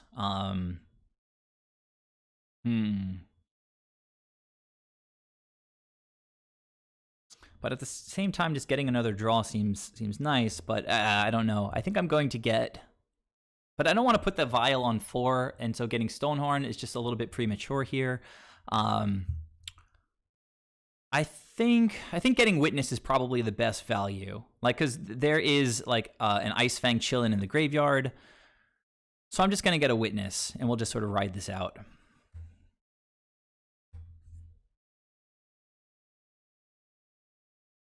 Opponent bottomed on their opt, so maybe they're still searching for that land. Looks like they found a land.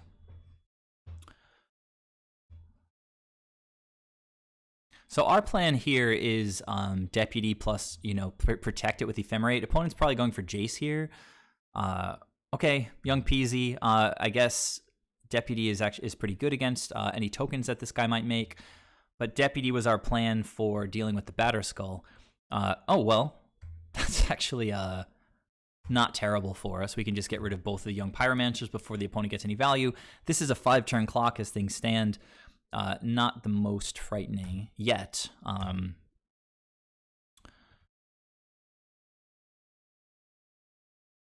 Land?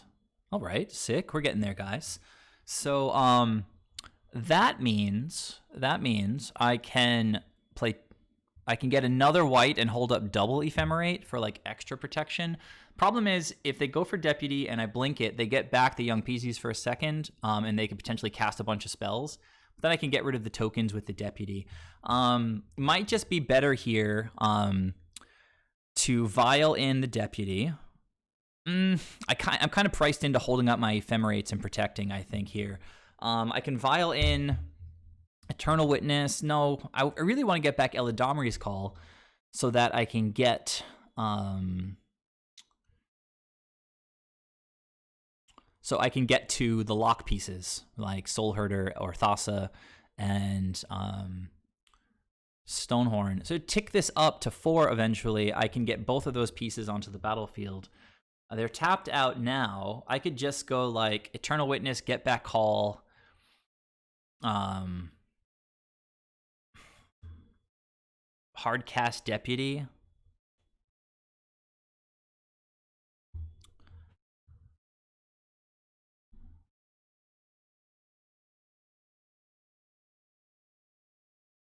It's tricky. Tricky. I could also just get path one of the Pyromancers and hold up another white mana for Ephemerate to protect the Eternal Witness. Yeah, why don't I chill for a turn, not worry so much about but the Pyromancers are punching in as well. So, all right. I think I like hard casting Deputy. I'm just not going to protect it for now, and then I will Witness, tick up Aether Vial, get Call, all on their end step. So I'm going to get, I guess, blue here. I have to worry about my life total a little bit.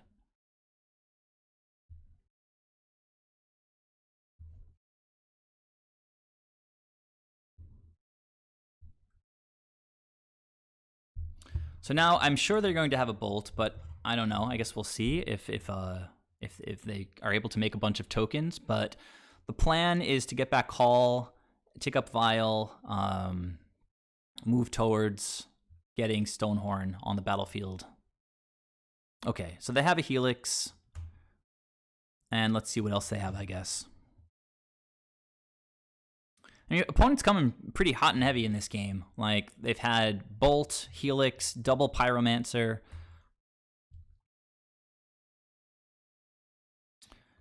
We are going to have double Ephemerate plus, well, yeah, let's just see how it goes. I've said enough at this point. Opponent trying to burn me out, I think, here. Pretty impressive and super aggressive.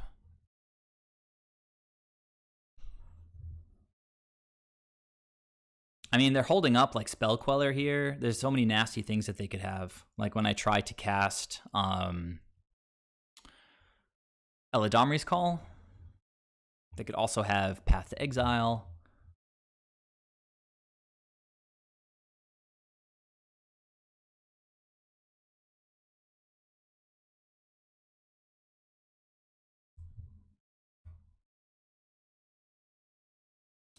I mean, I don't know if this is the best line. It's just it's so hard to do anything that seems like it would actually get us where we want to go. I could like Vial in Eternal Witness and just cast Deputy again, but they're still coming at me, you know, for 5 here. Well, 4 since and they've got 2 cards in hand going up to 3 and 3 mana open. So I think I have to go for this Stonehorn line and hope that it pans out.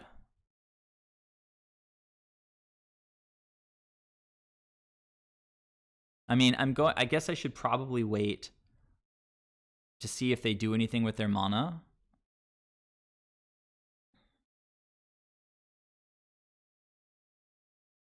And then maybe pause on their upkeep to get Stonehorn.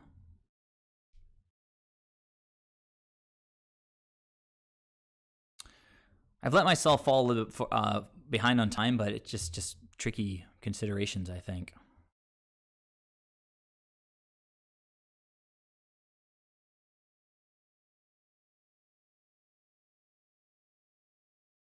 Opponent's thinking.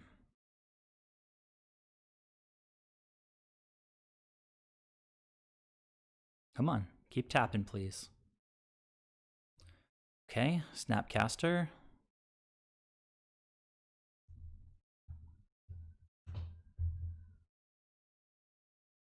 I mean, my Eternal Witness doesn't matter, so they might just want to go for the opt here. Okay, I guess bolting my face seems like a nice play.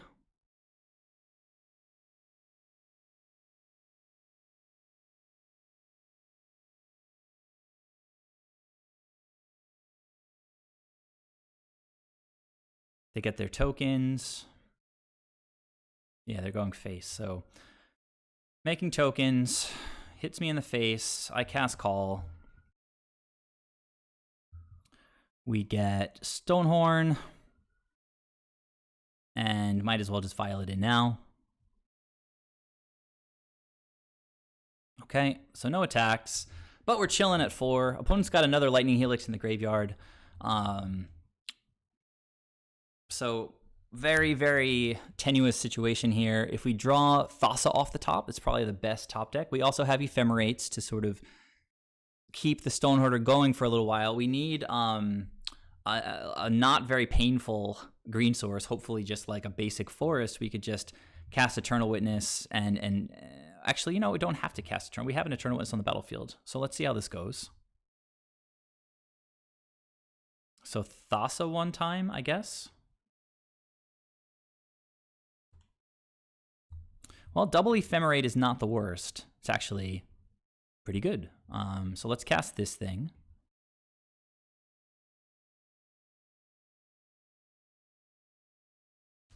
And I think I'm just going to pause on their upkeep again and see what they're doing. If we see Thassa here, we can just... we don't see Thassa. I don't really love Teferi here in this spot. Could be actually. I think another Ephemerate is probably just fine. Keep fighting over the stack, I guess.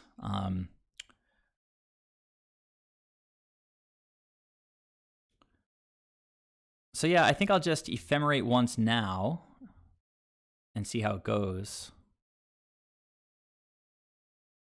Maybe a little bit weird. I'm not sure. I don't know. I think I sort of have to pull the trigger first.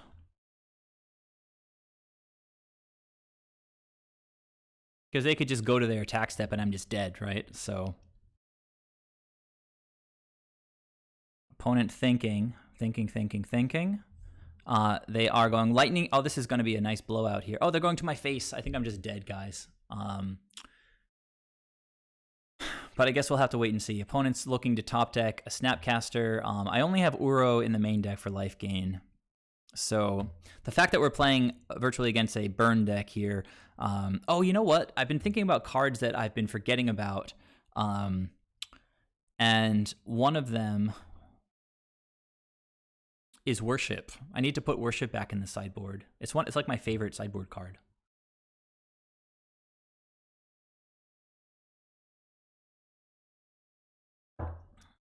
So we were able to assemble the lock here, so pretty cool. But yeah, I think we're just dead anyway, because it's, as I said, basically like a burn deck with Stoneforge Mystic.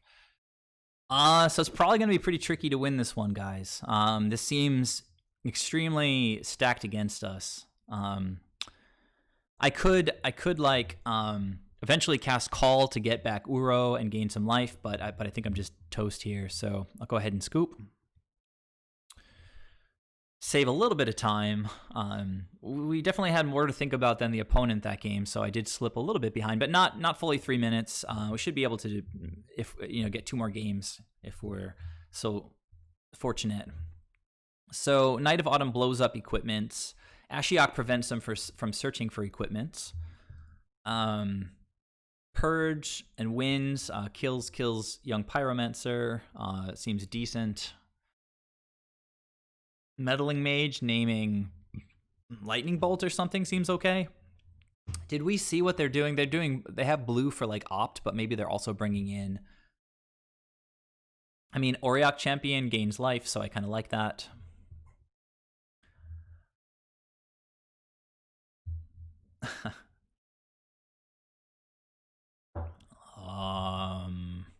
Ether Gust? I don't even know. All right. What? First of all, what am I taking out? I mean, I'm not super crazy about the forces. Like, if 1-for-1ing is typically okay for us. Skyclave is good, like hitting a Pyromancer, but it's not great for hitting Batterskull. That's where Knight comes in. Teferi makes them play their instant speed stuff not at instant speed, and it's possible that they have stuff like Spell Queller. So maybe I want to keep Teferi's in. Maybe Soul Herder is a little bit weak to all the bolts and everything. Could trim a couple Watchers, a little bit slow. We're not really digging to like any super key tech necessarily, except like removal, which we have a bunch of. Uro seems fine. They didn't really see graveyard action there. There was one Eternal Witness. I don't know. Maybe I'll trim at least one Teferi, maybe 2 Teferis, and call it a day like that. It's a weird matchup. It's not something you see every day in Modern. It was Jeskai, Delver, Pyromancer, Stoneforge Mystic, Lightning Bolts. Jeskai Tempo, I guess. But what was just displayed was pretty dirty. Like,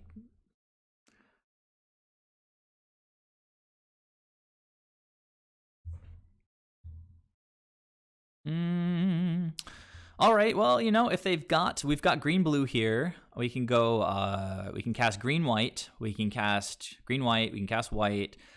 So I think this is keep. Purge if they keep like a Pyromancer hand. I don't know. It's short on mana, kind of. And we're on the play, and we don't have any snakes. But it seems like the kind of hand that we have to keep. We can go. We have the knight in hand. I'll keep this. We've got a couple turns to draw another land for knight. We've got 2 calls. I can go get like an Eternal Witness.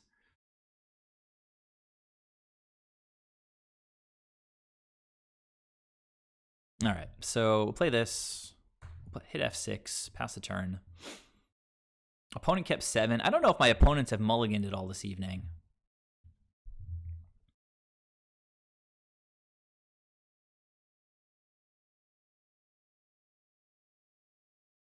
Okay, Battle of the Flooded Strands.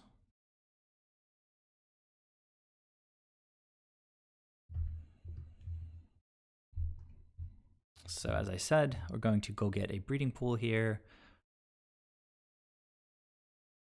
Like anything that can make like blue mono would be nice off the top so that we could get this Ashiok down. If they go turn 2 Stoneforge, it's not amazing for us since we'd really love to get the Ashiok down ahead of Stoneforge so that they can't search their deck. Opponent's really thinking about this fetch land. What should I do?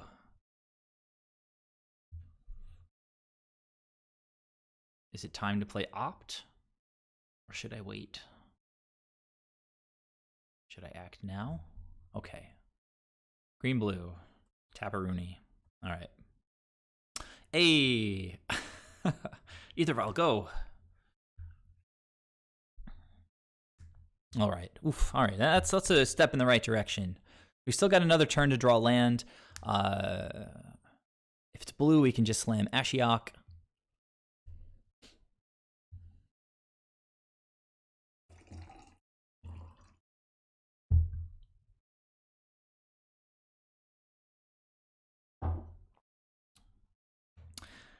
Je chante. I looked you up on Twitter at one point, and I saw. I think, if I'm not mistaken, are you European? Maybe like Czech, Czech from the Czech Republic. But I saw like what JECHAMT means, but the whole point was to like learn how to pronounce your name. Oh well, where are you from? You're not from Europe.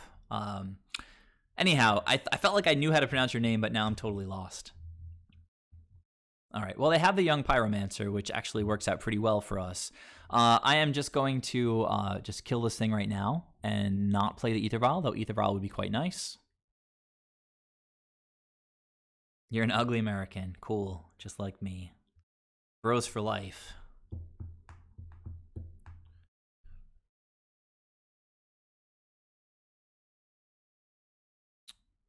Okay. Opponent just leaving up some manas. We get to tick our Ether Vial up. Maybe not. Okay. Opponent looked like they had second thoughts. All right. Well, it's only one thing we can do here. Actually, there's multiple things we can do, but it seems like playing the Ether Vial is probably the way to go. Opponent could cast the Spell Queller now. Should be reasonable. Veil actually doesn't even stop Spell Queller. Fine. I'm going to keep saying je chante because it makes it sound like I know how to speak French. Je ne parle pas le français.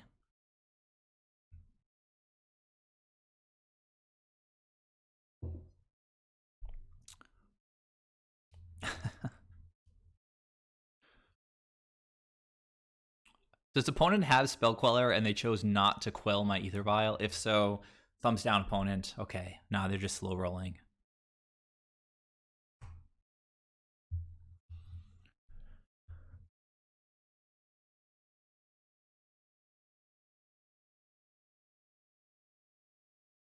Come on.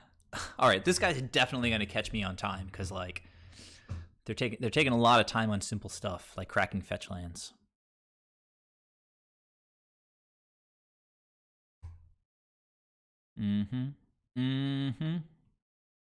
What else you got? Nothing. You got nothing, opponent. I feel the wrath of my Ether Vials now.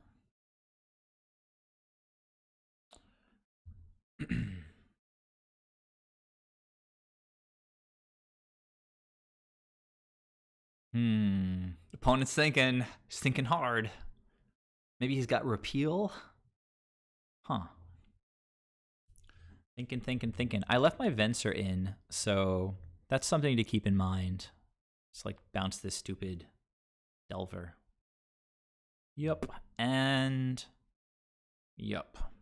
Opponent thinking about this one too. Thinking. Jeez. All right, well, we can cast Eladamri's Call on their turn. Unfortunately, we can't Violin Ashiok.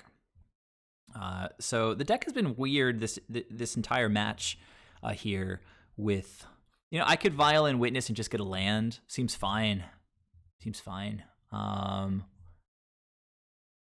Yeah, I kind of like that, actually.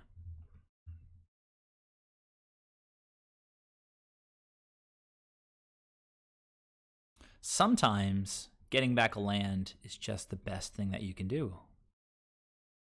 This means I could cast my Ice Fang Coatl. It means I could cast my Ashiok. I don't like that the opponent is holding up all this mana, but at the same time, I mean, I feel like this is Mono League. Like, what else? I guess they could have, they have all sorts of bolts and whatnot, so I think I'm just going to try to slam the Ashiok here. Like, take it down, let the opponent spend a burn spell on it or something. Or just mono-leak it, like who cares? If something's gonna get mono-leaked, like probably better Ashiok than my Eladamri's Calls. So, you got the mono-leak? Yes or no? Alright, no seems to be the answer, so peace out to your graveyard.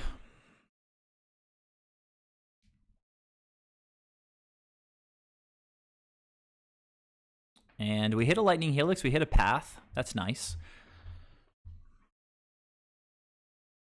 Let's see if the opponent wants to, like, Lightning Helix Ashiok. I don't think we're in an excellent spot here, but, you know, we're not just, like, lost. Are we going to make them spend 2 cards on Ashiok is the question. Nope, they're just going to my dome. So we're going to look to draw, like, Auriok Champion. Maybe we can actually go, like, call for that. I don't know if it's really that amazing, but we could Vial in Auriok Champion, start casting our creatures. They did not flip. That's awesome. And that's a super slow land, so good turn for us so far. 3 mana for a sword, and we could just destroy that. Sideboarding for the win. If they attack, I'm blocking, so I don't know if they feel like they're bluffing with their stupid Delver, but I will happily block. Come on, let's go. Blocking all day. I guess they need this guy to carry the sword, right? So, and they're tapped out. They could have Force of Negation. I wouldn't put it past them. So I think I'm going to leave Ashiok at 4 because I don't want him to die to 1 card.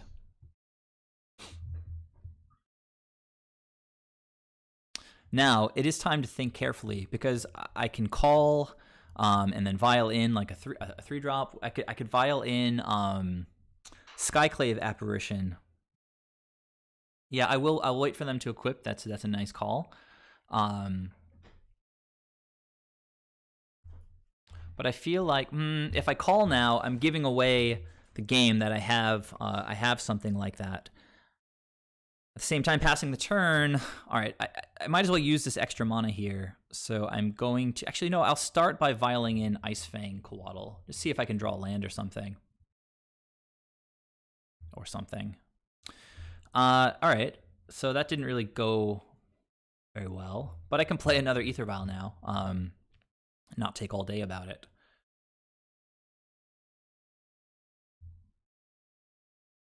Yeah, and I'll just wait to cast Call on their turn. Seems fine.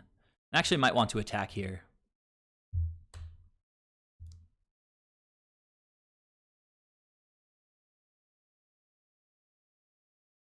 Nice. Now, if they had Click in response to my Knight, that would be nasty.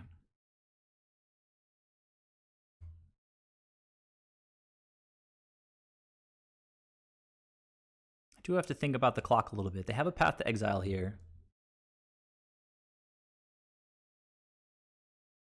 Well, it's got pro blue, so I'm not blocking anything.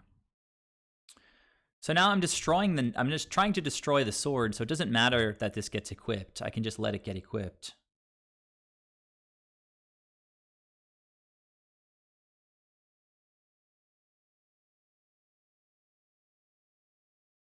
No, I like the thought process. Pathing is excellent for us. Love it. Love it, love it, love it. Thank you, opponent. So now all I have to do is play fast, and I think we've got this one. Should be okay. I'm not getting like cocky or anything, but feels good. Who are we going after here? Maybe Ashiok? Maybe me? Opponent bolted my face before when they could. They're going for me. Appreciate the consistency. They've got a plan. And the Delver's still going to hit me. They're just not going to get extra damages in. Sorry about that, opponent. So now we have to think very carefully. Opponent very obviously has Bolt up here. So I think I can afford to go get Thassa as like robust Blink and take up both of my Ether Vials here. Possible I took Thassa out, but I don't think so.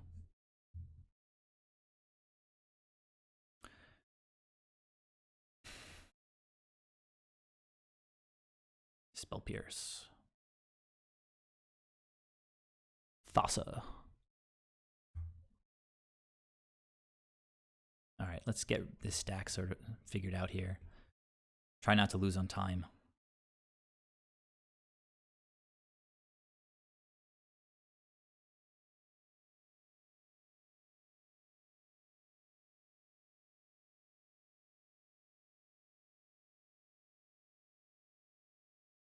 Hey, that's kind of nice. I've only got one white mana. I'm going to start by vialing in Thassa. Opponent knows that I have it, and we need to use it before our end step, so that happens now. We can try to force, the opponent might feel forced into, might just play the Eternal Witness out right now as well. I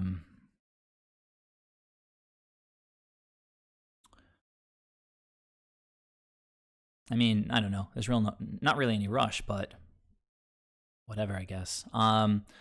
Call seems like the best, so I'm going to do... I've already got a call in hand, so I could get more white mana, open things up. Yeah, we get closer to wins, maybe, but call seems good. I'm just going to get call back, whatever.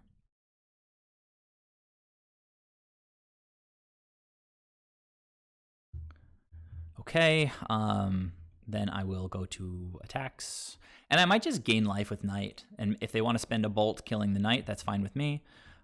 And honestly, I might just try to kill the Delver right now. Shields are down. They're not going super wide, obviously, right now, and I can always get wins back from the graveyard.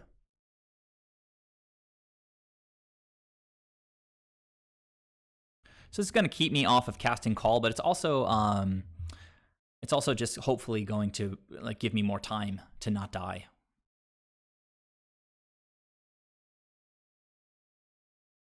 Yeah, I hear that about Thassa. I haven't ever used her ability, like to tap down yet. Bolt, bolt, bolt, bolt. Yeah. I play Stoneforge Mystic. You can't search your library. Cry salty tears.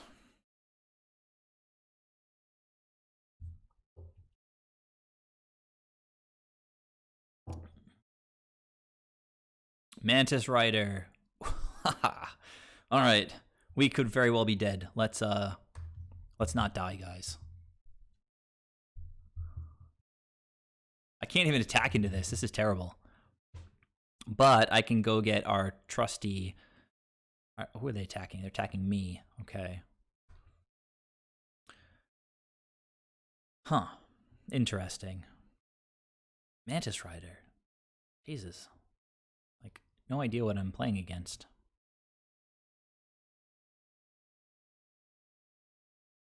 I can tap down their Mantis Rider, though. That's nice.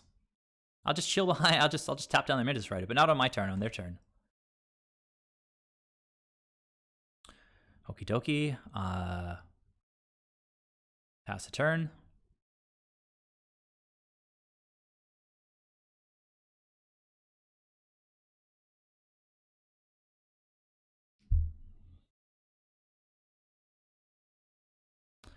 Kind of forgot for a second that I get to blink this thing. I'll go get a knight and gain some life. Can dig it. I could get back Purge and just kill the Mantis Rider if I don't want to be stupid about it. Okay. Opponent using that removal. I think I'll get more white. Seems relevant. Okay. Opponent with the removal. We still got the tappy taps here. Could also call for Skyclave Apparition, but they've got so much removal. I feel like it just gives them the 3/3. Delver. Okay. I do kind of like Stonehorn, honestly. So I think I'm going to do that now. Let's see if they let this resolve. They used their path already. They have got 2 cards in hand. Not sure how many paths are left in the grave. They've already used 2 paths. Opponent thinking. And before we go to the beginning of combat, we're going to hustle. And I could cast my other call as well if I go get my Canopy Vista. Opponent's conceding the game. Very interesting. I guess they saw that the Stonehorn was coming. So that was game 2. I have to play pretty briskly in game 3, but we started this game with just about 14 minutes. So, and I wasn't really trying to play fast in this game. So let me run to the bathroom again. I'll be right back.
So we're going to be on the draw against the explosive burn slash tempo deck. So not the best spot to be in. But we won that game even while drawing like 3 Ether Vials. Decent. Seemed like the sideboarding plan was okay. I liked Ashiok because if they ever get any burn into the graveyard, we could just get rid of that, so that they can't Snapcaster it. Any suggestions, real quick, before I jump back in? I feel like the setup is fine. We still haven't seen any Spell Queller, or really any kind of mono leaks or anything. So probably shouldn't play around blue mono like that. What are they playing blue for at this point? We've only seen Opt, I think. No, we saw Mantis Rider. Ashiok stops them from getting value off of Stoneforge Mystic, which is kind of a big deal. I could take one Ashiok out and bring in like Meddling Mage, naming Lightning Bolt or something silly like that. But yeah, I'll run it like that. Meddling Mage in, and I'll go ahead and submit. Just running out of time. And heads down, tight play, no wasting time. Let's go. Dirtle deck. Keep. Don't got to think about it. Opponent mulligan to 6. We're going to open with our fetches. I think. Now I'll get... yeah. Kind of want to cast Uro as soon as possible. Or, I mean, yeah, escape Uro as soon as possible. But it's not going to be before turn 4. So maybe the sequencing doesn't matter that much. I'm actually going to start with like the 2 basics and then go get my Tangle land, I think. Actually, double white is pretty clutch here for Skyclave. That was a nice one. That gives us a turn 2 play. All right. Oh, and the opponent's super close to me on time. If I'm playing fast, like I can totally do this. I'm going to get ahead on time.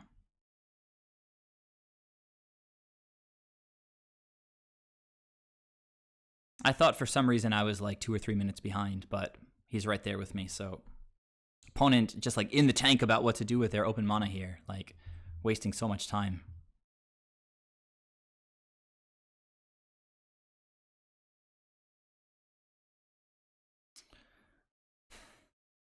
With a dork, I could turn 2 Skyclave here to hit. Oh, it's Rest in Peace. That's actually not bad at all because I mean it does hit Uro, but it's really not that bad at all.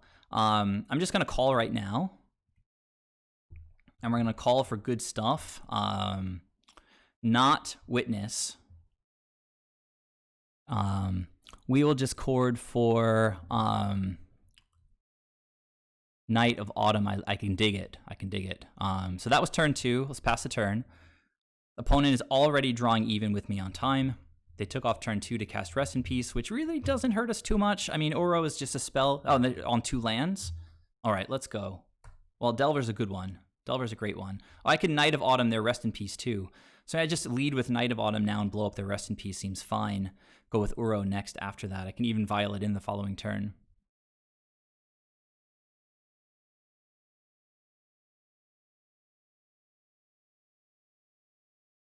Oh man, good cards. All right, so this is my Canopy Vista, my Painless dual land.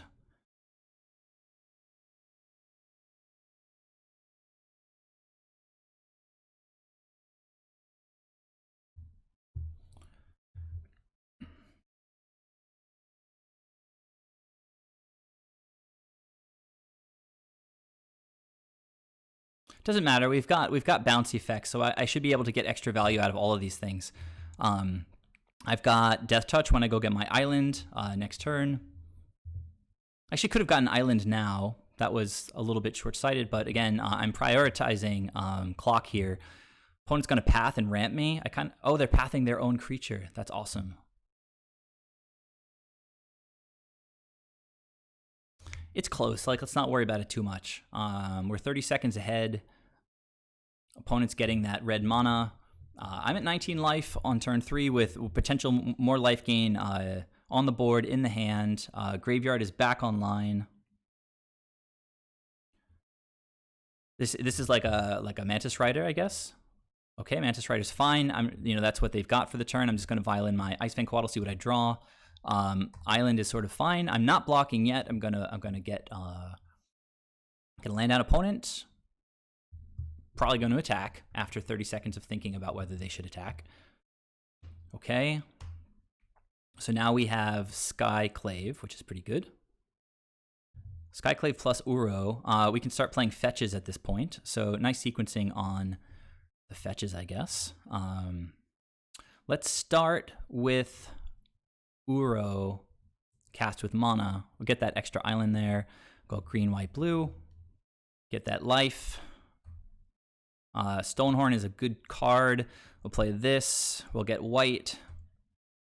And gonna just deal with this guy right now. Get our beats.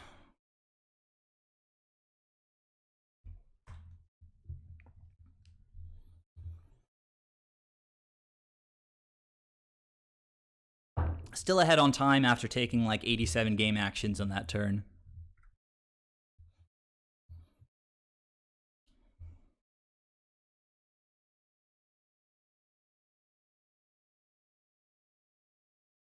We're going to call for Thassa on our end step, and then we'll have... oh, I think opponent's conceding. Get there, Soul Herder. Nice. So I might have missed it, Juchant. Like, what are you wowing? Not sure what you were wowing. I may have gotten out of sync with you guys. All right, sweet.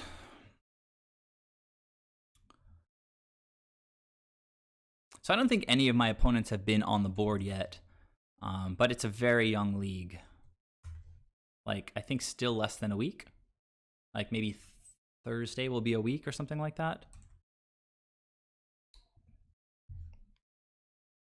Oh, you wowed the Pantheon Delver. Well, you know, they got stuck, right? So heads up play on their part to know that they had access to that. I mean, it was sort of like the game against Elves where the deck just kind of gave us everything we needed. It was quite nice, right? I think we led on Ether Vial, right? And then we had a flying creature with Death Touch to sort of deal with the Mantis Rider if that became a problem. Then yeah, I just had good stuff. Had Uro, had the Knight to deal with the Rest in Peace, which was actually pretty clutch. I in the past have many times just sort of resigned myself to sort of dealing with or just accepting like something like Rest in Peace or Leyline on the battlefield. Maybe it's because I've been playing without Knight for a month or two, or maybe with it in the sideboard. I can't. Yeah, I don't know. I've been testing like Fiend Hunter, and my thought process was that eventually Skyclave is going to replace the Fiend Hunter, and when Skyclave comes, we don't really need Knight anymore because Skyclave just blows everything up. So then for like a month, I wasn't playing Knight, so I didn't have Knight to grab to blow up the all these random enchantments. So it's actually quite nice to have it. Anyhow, it's also nice to have Knight to be able to blow up Batterskull. That's like the one artifact in the format that gets outside of Skyclave's restriction. All right, so we're 3-1. We've cashed the league, which is quite nice. I have to say I'm enjoying. It's kind of refreshing the very different playstyle of the Ether Vial build of Soulherder. So once again, thanks to everybody for joining me this evening. There's a nice number of you here with me. Really appreciate your company. If any of you are not currently following the channel and you enjoy Soulherder, I'd very much appreciate it if you could give me a follow. And if you really, really like the channel, you might consider subscribing. If you have Amazon Prime, like most people do these days, I think. I know I have Amazon Prime. You can link it to your Twitch account and then subscribe to me for free. It takes like 30 seconds to sort of Google it and figure out how to link them. So if you don't know about that, you can link your Amazon account to your Twitch account, get a free subscription. I think I give my free subscription to different people here and there. I give it to Scott Mines, one of the first guys who put up a nice result with Soulherder back in the day, got people excited about it. I think I've given it to Nassif a few times. Hey, Jachamp, thank you so much. I use that spiel like all the time, and nobody ever listens. So this is a dope hand. Opponents on Luris, which probably means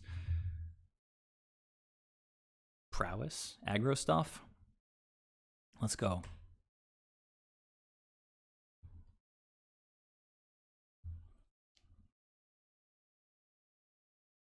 This is for the 4-1. I've been out of the 4-1 off this. So Black Red Prowess is like the best of the various prowess matchups. So because they have stuff like Thoughtseize, which we can veil, Fatal Push. It's all a little bit dirtily compared to like all in mono red prowess or even like blue red prowess. Opponents, you're checking me out. Hope you like what you see, opponent. Teferi. All right, well, let's see. No tricks here, really. I'm not blocking with the Ice Fang. So rather than let the opponent untap and potentially kill the Watcher with Hideaway on the stack, I think I'll just get the Watcher in now. I'm going to go get a basic because I would love to have Death Touch. We're going to need to draw another land at some point. And just getting a basic seems just fine to me here. I want to keep my life total sort of robust. Because my point, I didn't sort of flesh it out, was that if I play the Ice Fang, I'm not going to use it to block the Soulscar here. So, oh, hey, that's kind of the nuts right there. Skyclave Apparition. All right, I'll pass a turn. Hopefully not die next turn.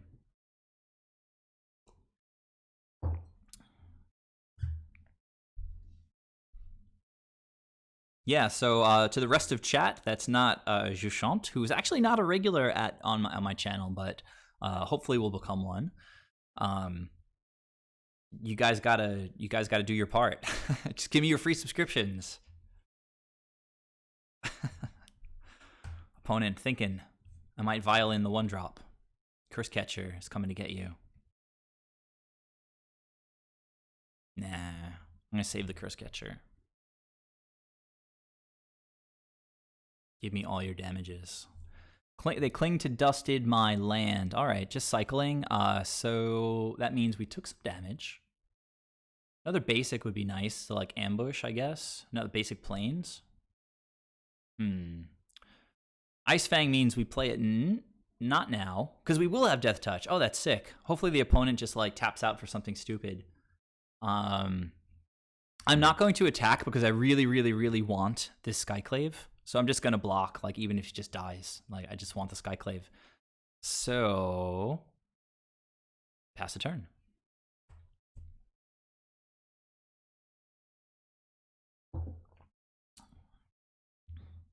Yes, yes. No lands, no spells. No lands. Cast that Thoughtseize. Bring it.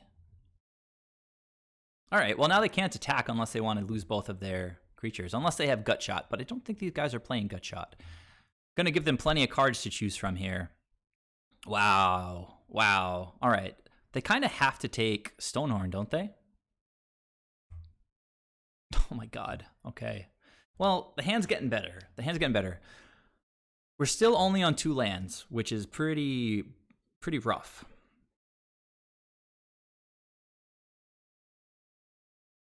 All right, what do you want, opponent? Take one of the Teferis. That seems like the best possible choice.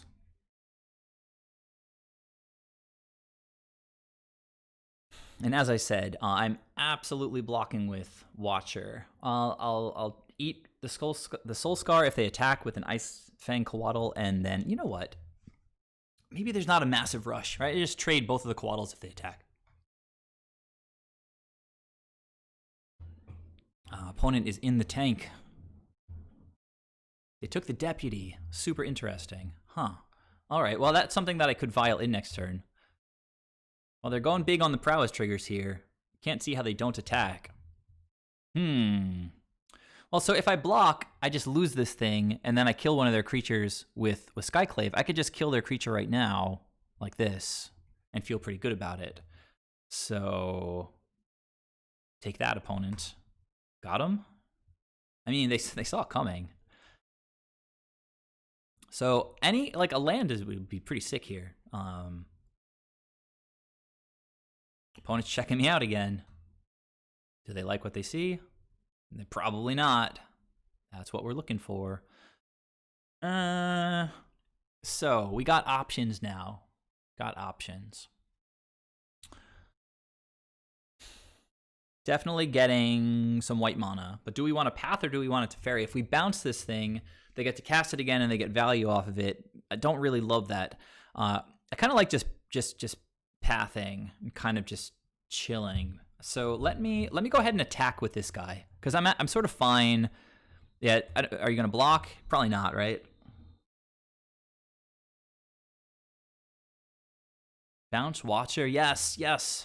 That's some synergy that I talked about actually, because it's one of the reasons that it's okay to run 3 Teferis in this deck and have it not be super clunky. Is bouncing Watcher to your hand is like primo. So thank you very much for Juchant for reminding me of a line that I discussed just earlier. And, you know, as a top deck, Eternal Witness is going to be pretty bomb. So I think I want to go get Canopy Vista, which is painless. Man, somebody knows what they're doing, whoever put this deck together. Canopy Vista, what a cool land. Getting excited. So I am returning this guy to my hand. You're taking notes? Are you serious? Did you actually write stuff down? That would blow my mind if you're serious right now. Did I draw another Teferi? I drew a Teferi off the Teferi. It's pretty gross.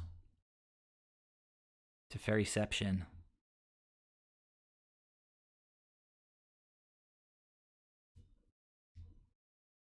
What do you got, my man? Another one of these guys? Good thing you took Deputy. Although, honestly, Deputy against these guys is so sketchy because you don't want these ETB triggers getting you. Lightning Bolt. You should probably target Teferi. This guy's a menace. A menace. Or maybe you should attack. Let me Skyclave your guy and Lightning Bolt in response to the Skyclave. Thinking that's how that works. Let's see. Opponent doesn't know about the Skyclave. They know about maybe just this card and this card, I think. These are the ones that they know about. Nah, they knew about 2 Teferi, so they know about these 3 cards. They don't know about these 3 cards.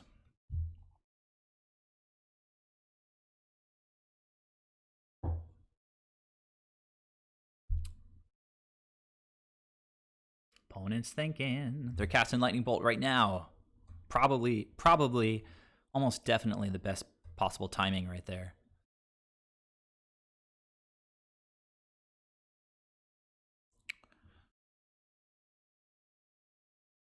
Attacking me makes sense, but we have this sweet new tech. Hiya!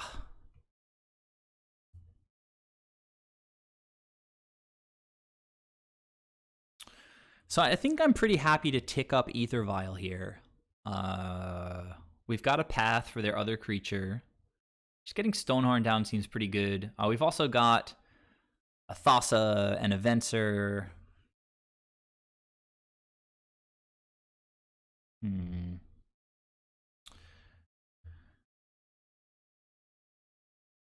So, tick it up. Tick it up, tick it up, tick it up. Oh, of course I draw the land right now. So now Ether Vial is pretty useless. But I can play the Watcher. Seems good. If I draw an Ephemerate, well, I can't draw an Ephemerate, but I can potentially see it off the top. Yeah, it doesn't matter, I think, how I tap here.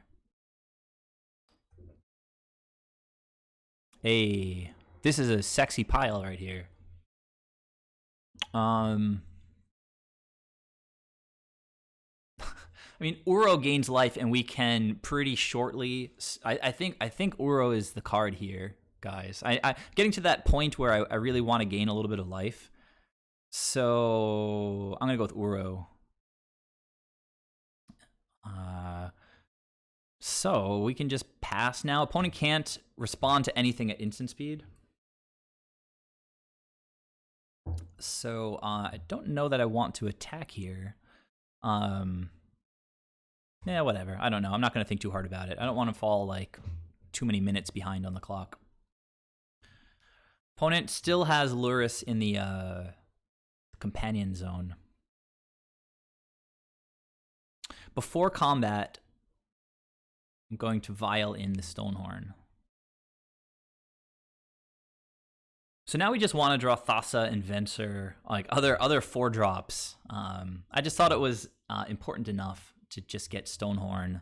Oh, they put Luris into hand. They've got 4 cards in hand. They cast this thing, which is a 9/9, which, you know, would be scarier if I didn't have like a Rhinoceros that makes them unable to attack. Got him. And yeah, just path that thing now, whatever.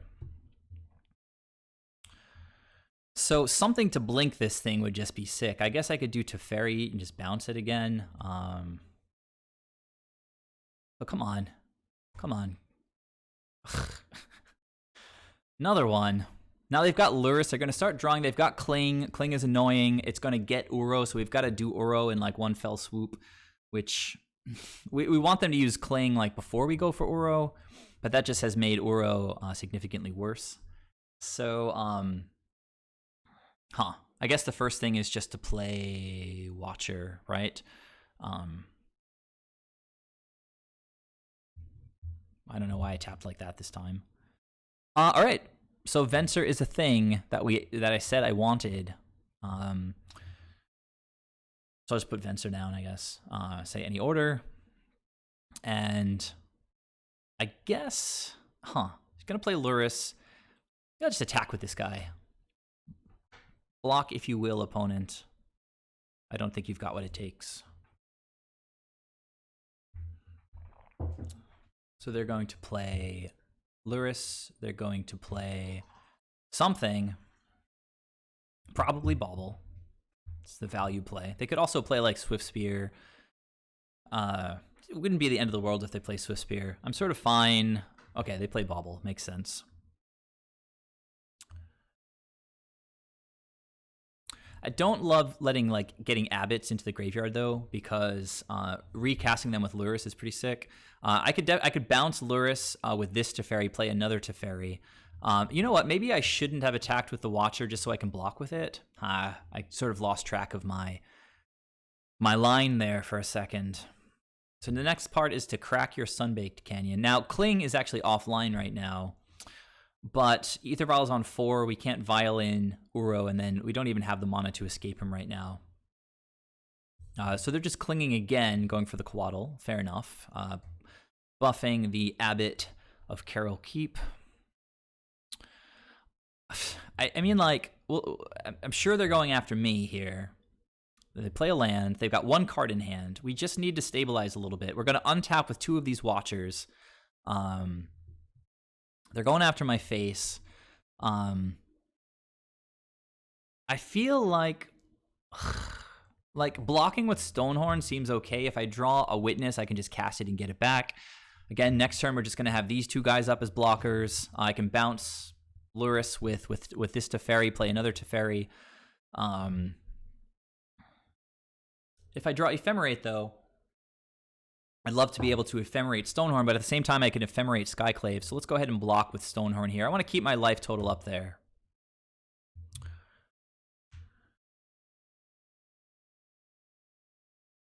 All right, shouldn't have attacked. It was a misstep. I just lost track of the best line there. Opponent checking me out. Thassa, maybe? I don't know. Opponent's got like infinite mana, so I called Thassa the singleton. Kind of ridiculous. So let me return Luris. Draw a card. Drew an Aether Vial. Pretty stanktastic. Let's go ahead and Vial in. I don't have blue, so I was thinking I could bounce this, get Venser back, and just hold up Venser. But since I can't do that, let's go ahead and Vial this thing in. Maybe I should have played, I don't know if the order matters, but I'm going to play this Teferi. And at this point, I'm sort of okay almost bouncing this Abbot. I could also just bounce one of my Watchers to get something back in hand. That seems sort of okay. But I also just like blocking with the Watchers, but they don't have that many attackers. I'm 1 blue away from having Thassa turned online, which would be pretty nutty. I can currently get in for 6, which seems quite nice. Why don't I just... I feel like I really want to draw a card here. If the opponent goes after Teferi with any resources, it seems fine at this point. So why don't I just bounce this one for now? I feel like gaining life is slightly more important than... we say okay. And I have the Uro in hand. I could pay 2 life and play this Watcher out again, but I feel like that would be rash. So I'll do this instead. And we'll see how blocks go. Oh, hey, Thassa. That's cool. I can give them a 2/2, and so prowess is not really an issue. At the same time, I can get Venser back in hand. I feel like, but this takes a blocker away. Ugh, a little bit hasty with my Watcher play. Oh man! All right, Eternal Witness. Things getting pretty spicy with our cards, but I'm sort of happily set to take a chump here. We'll see what the opponent does. Okay. That might have been overreaching. Sometimes it's easy to forget that this guy comes in tapped. DV, we are 3-1, paired against Prowess for the 5th round, going for the 4-1. We bounce the opponent's Luris, so that's definitely in hand. They're likely going to play the Luris, but I guess they decide to cycle that first. Play Luris, play Bauble. I'm sort of set to chump with the Skyclave because we've got all sorts of madness next turn if we can just not die right now. Okay, Luris. We do have escape mana now. Remember, they have Cling, double Cling in the graveyard, but we don't have an Ether Vial on 3 to then immediately escape.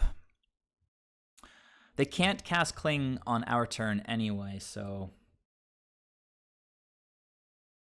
I think we should be safe here. They can cast like a creature and get in, and they bolt me. I block 1, I go to 8. Take a bunch of damage, but I don't think I'm going to die. Ephemerate would be just beautiful off the top because I would definitely Ephemerate Uro to gain a bunch of life.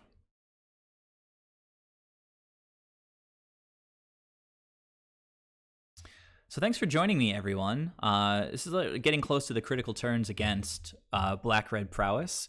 I mentioned earlier at the beginning of this game that among all the different Prowess builds, this is definitely the best one for us because they do a lot of dirtily stuff like Thoughtseize, Fatal Push out of the sideboard, that kind of thing, and we can bring in things like Veil of Summer that just blows them out in those kinds of situations. And the fact that they're just not like all-out aggro just has to favor us. Oh, they're just spending one of these Clings. That's pretty good.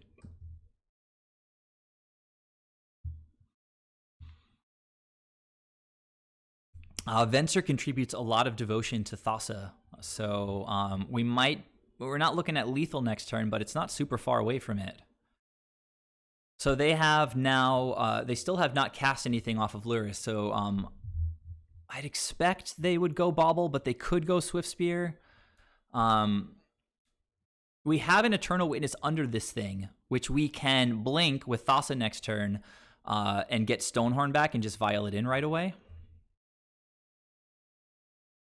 All right, so they got the Bauble back. They could just hit my Skyclave. They're looking at their top deck. Opponent is taking a lot of time on this turn, which is like what I do every turn, so the clocks are starting to equalize a little bit. 4 cards to 4 cards, 11 life to 10 life, 2 creatures to 2 creatures. I've got a more robust board state than them, but they are the more explosive deck, so let's see what happens here. Oh, well, Thoughtseize is interesting. Okay, what are they going to do here? I mean, there's no obvious best choice. If they take Uro, that's amazing for us because we can just escape it right away. So they took Venser. Okay. Fair enough. So can I take 5 here? I don't think I can take 5 here. We're giving them a 2-drop, but we're blanking. We're giving them a 2/2, but we're going to blank their attack next turn again by blinking Watcher, getting. Oh, but I get Eternal Witness. I can't get onto the battlefield right away. That's a problem. So if I block like this, they're going to get a 2/2 back. We're not going to be able to stop their attack yet. Next turn, we'll have, in theory, 1 blocker up. We can bounce Luris again if we feel like it.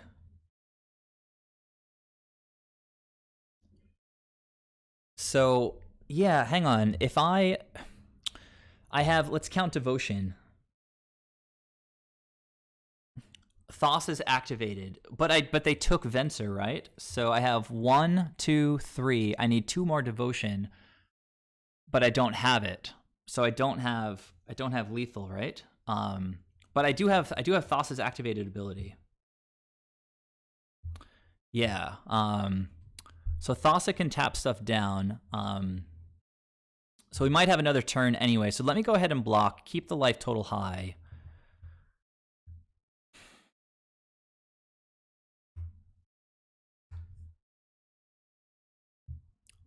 They get an illusion. And wow, we took a lot of time there.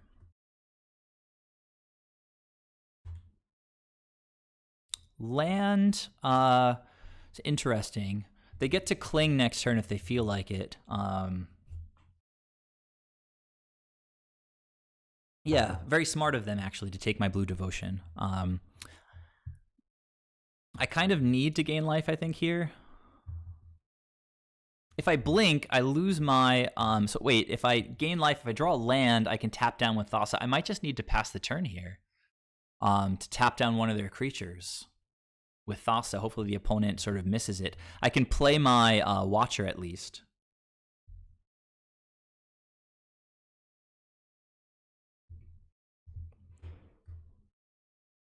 Path seems good here. Ephemerate seems good here. I'm going to Ephemerate because it's the combo piece with Eternal Witness. I'll say any order. Let's go ahead and crack this now. Not waste any time about it. Get another Forest. And I'll pass the turn. I'm going to blink the one that gets Ephemerate, I guess, and the one that's not... Okay. The one that's already tapped. So here now, I guess getting... another Eternal Witness seems okay. I don't know.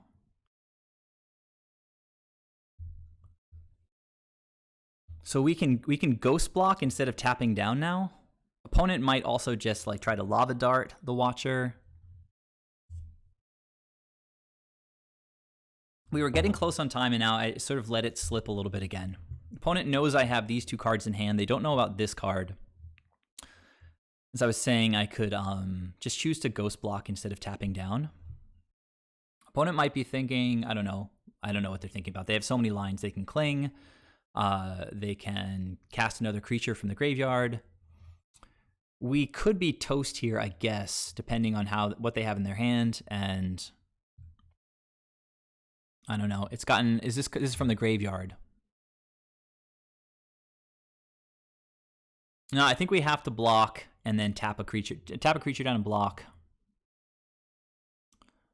Lava Dart. So this will give us back the... It's going to take our blocker away, no matter what, so it has to resolve. I think we're pretty close to dead here, guys, unfortunately. It's not the worst matchup in the world, but it got to kind of a weird spot. Yeah, well, we haven't really had a way to deal with the Lurrus. All right, so, I mean, we finally have an Eternal Witness back in hand. We can stop their attacks starting next turn. I guess we're going to tap this thing down and hope we don't die, but I'm pretty sure we're dead with 4 cards in the opponent. They can even just cling for the extra, a little bit of extra damage. Hang on. All right, and now we are F6'd. They can't. All right, so it's 5, 6, 7. They could have a lightning bolt. And we dead. Well, I guess we'll see. Pass a turn, please. Forget that Teferi does something. Please. Please. Pretty please, opponent. Come on. Don't do it. Don't bolt me, bro.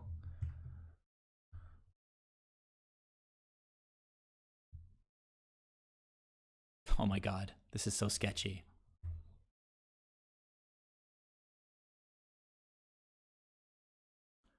Well, wind is in the sideboard. This is game 1, isn't it? Ridiculous game 1. All right, so I have to cast Witness. I have to get back. I have to get back the dude that, yeah, Stonehorn.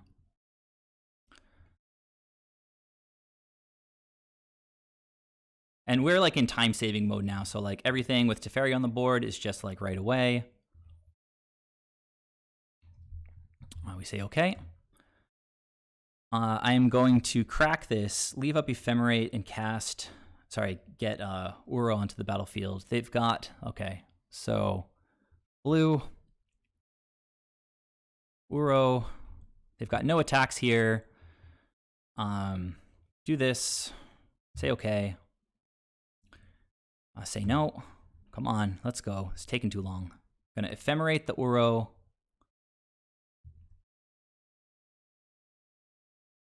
Ugh, it's triggers, come on. Trying to play fast, guys.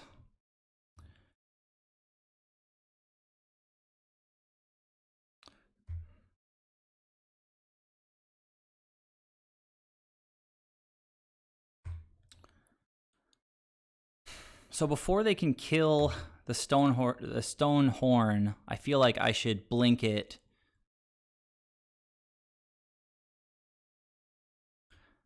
No, I want to escape Uro. So I'm just going to blink the Watcher and get back another Eternal Witness.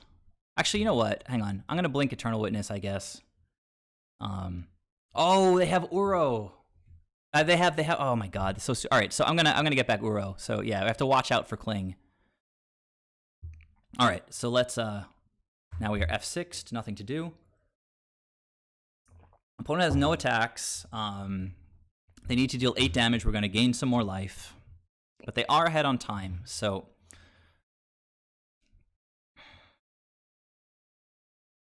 Okay, Lava Dart, Lava Darting Eternal Witness. Okay, I guess that kind of makes sense. But we've got the Thassa. Let's see if they can kill the Stonehorn. That would be bold. Oh, they're Croxing me. Interesting. I'm just going to pitch to Fairy. And then they're going to cast Croxa again. But if they escape Croxa, then they're not going to Cling, which means that I can actually escape Uro.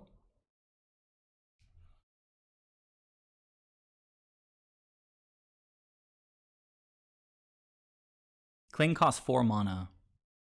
All right, so it looks like they're escaping, which is probably good for us. I don't see any more Lava Darts, so I think it's sort of safe to put Soul Herder down next turn. Okay, this is fine. I'm just going to pitch the Eladamri's Call. Oh, wait, stop. Don't waste time. Say okay.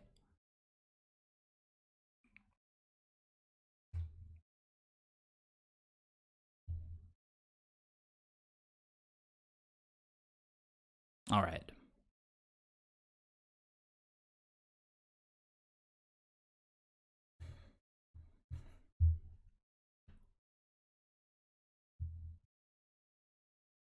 Move this a little bit so that we don't get wrecked. Okay.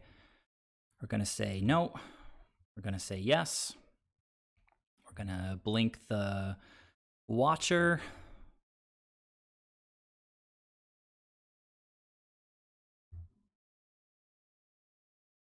Okay. Path seems goodish. Maybe, yeah, path seems fine. Any order. All right, let's get to work. Let's get to work. A lot of stuff to do. Opponent going to check it. I'm just going to play it in the second opponent. So let's tick to Fairy up.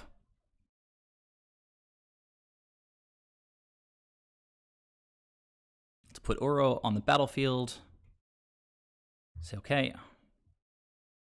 Say no. Say okay. Escape Uro. We go 1, 2, 3, 4, 5. All done. Fairy, Uro returns. We say great. We say no. We cast Soul Herder.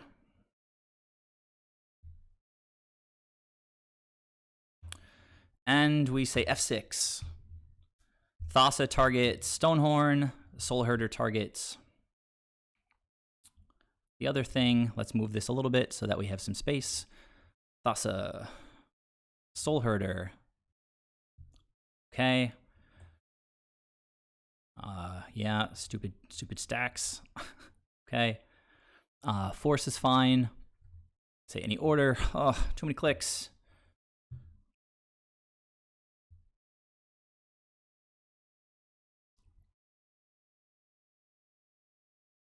All right.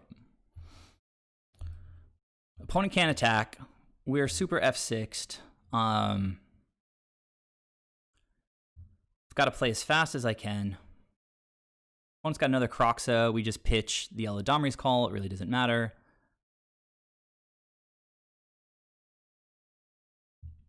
I think I'll just pitch the Watcher next. Again, doesn't matter.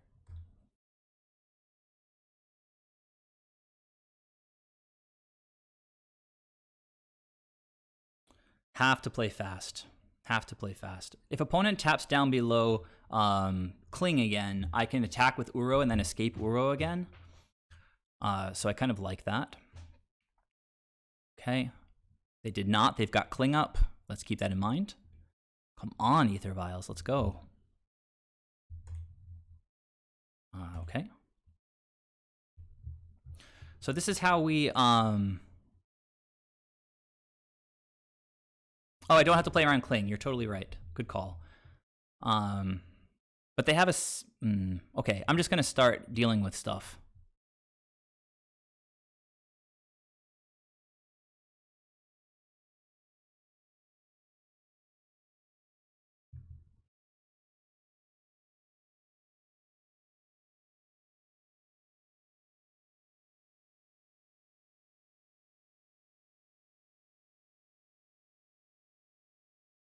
I don't play games, opponent. Actually, this is a game. I don't know what I'm talking about. I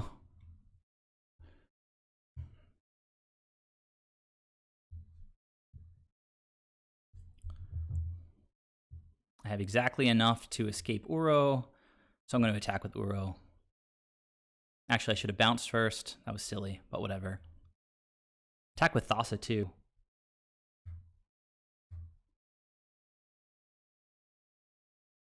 Okay, I'm back to 17 life. Just, okay, very good.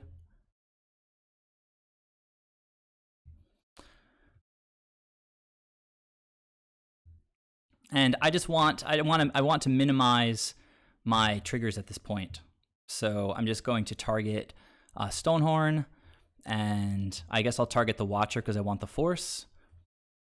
But I just need to sort of like, I'm gonna start saying no pretty soon to some of this stuff. I think just need to like make it happen.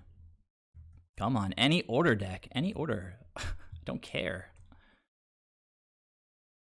Now this is actually unnecessary, totally unnecessary, but I'm just like doing it rote at this point. All right, so we need to try to kill their creatures. I've got Teferi, so I can ephemerate, and this should all be done. I guess they can Kroxa. Well, there's an Abbot. They're not attacking. Lightning Bolt. Not sure that really matters. I'm going to... what are they bolting? Are they bolting the Eternal Witness? They don't have any more darts in the graveyard, so I go and get this. I say yes. Eternal Witness gets blinked. I could have also just forced it, but, you know, whatever. We get a Path.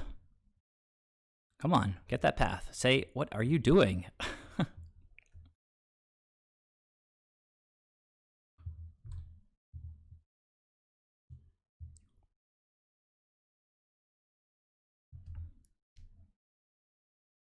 This game has taken 20-something minutes on my side. It's, like, disgraceful.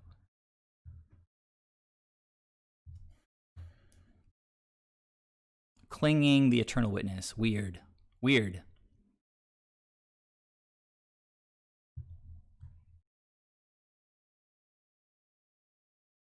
Stack it up. Stack it. Stack it. Okay.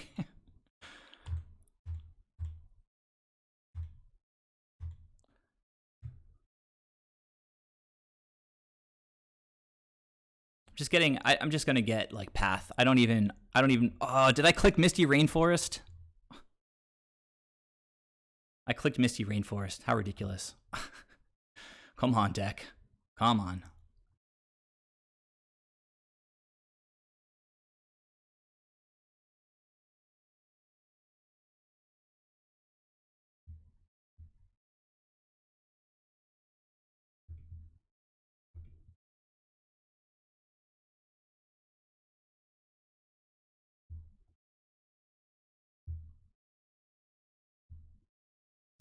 Heads up plays.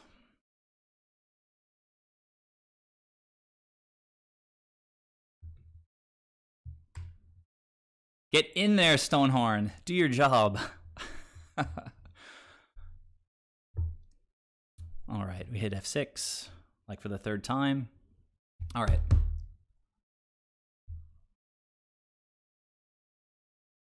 Was that game 1 or game 2? Okay, it was game 1, I guess. All right, I'm gonna run to the bathroom.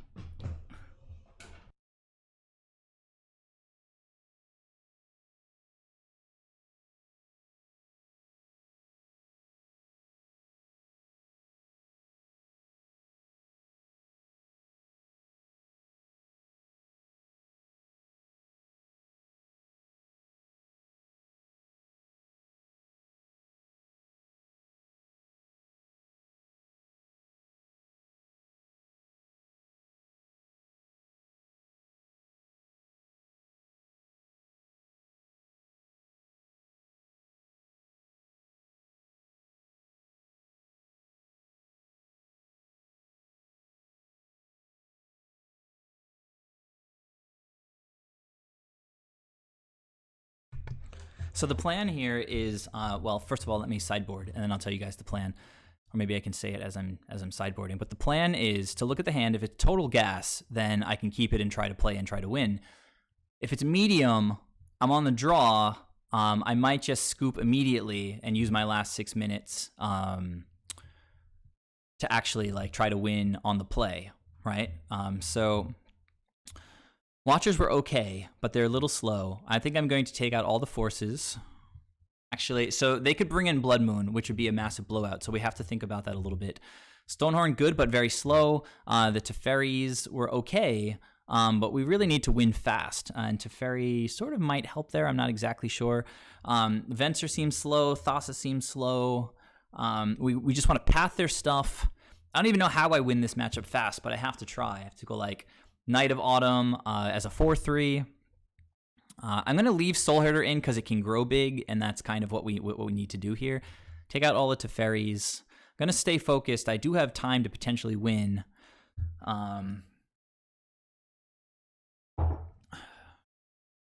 Take out one Watcher. I don't know. All right. So heads down. Let's see how the hand is. If it looks medium after I mulligan and everything, then we'll just scoop and play on the play.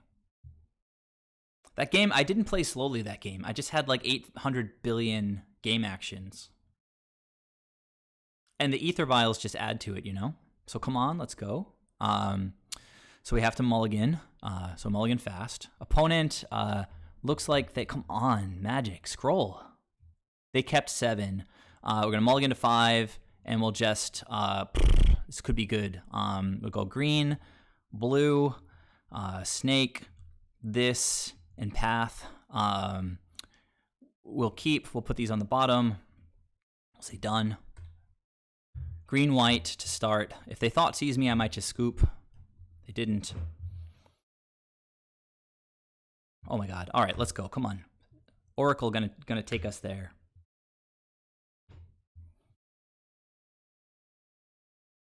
I don't know. If I shouldn't play this out on a mulligan to 5, you guys let me know right now and I'll just scoop immediately.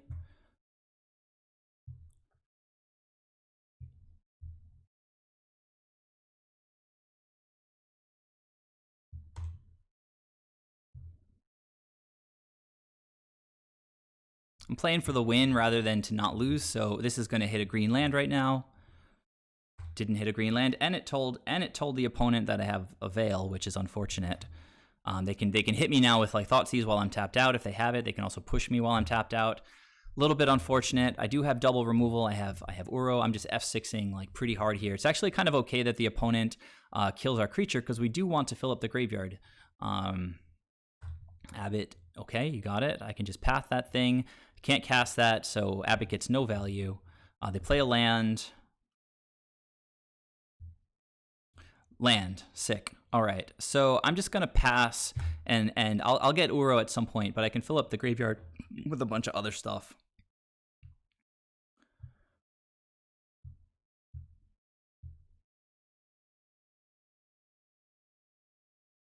Okay.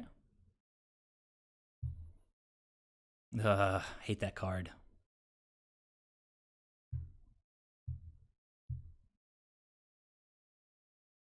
Another land. How does that even work? Okay. All right.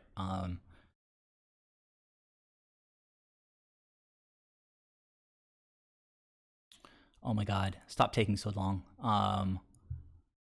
Hallowed Fountain.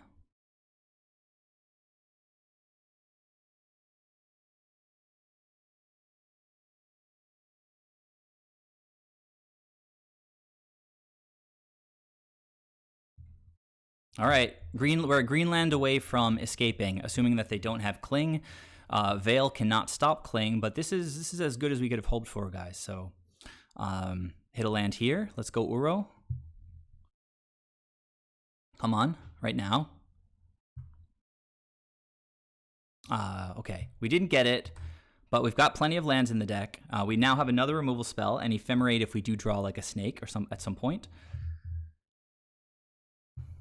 Opponent can put Lurrus into hand, start recycling Seal of Fire, which is nasty. Opponent looking for a creature, I'm sure. Put Lurrus into hand. It's probably the play, right? So let's go. They put Lurrus into hand. They've got 5 cards in hand, including Lurrus. They know we have 1 Veil. Okay, another land. We get to escape Uro right now. They could cling, but they would have to cling in response right now.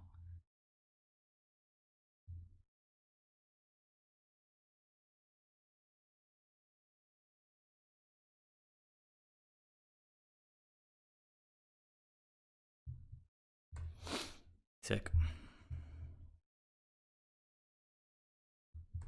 Oh, come on. They can sack and then Fatal Push. We don't have Veil up. It looks like they don't have the Fatal Push.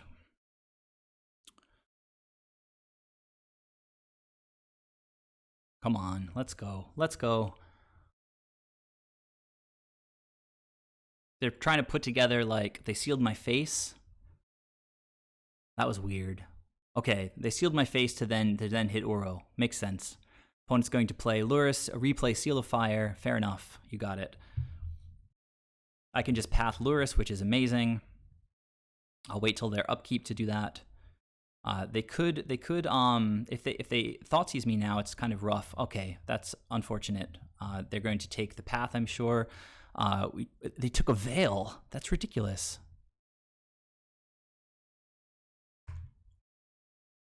Peace out, Lurrus. Get wrecked.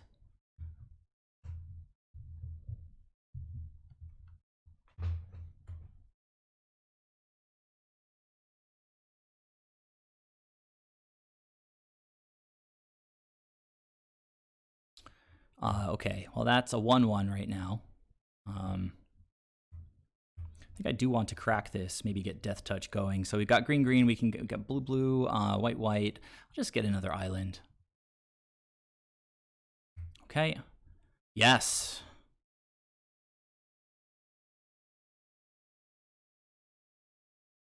Getting close to Uro again, guys. Getting close to Uro.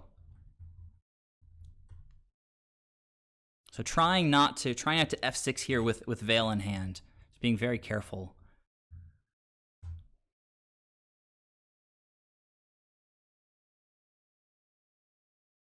Sick.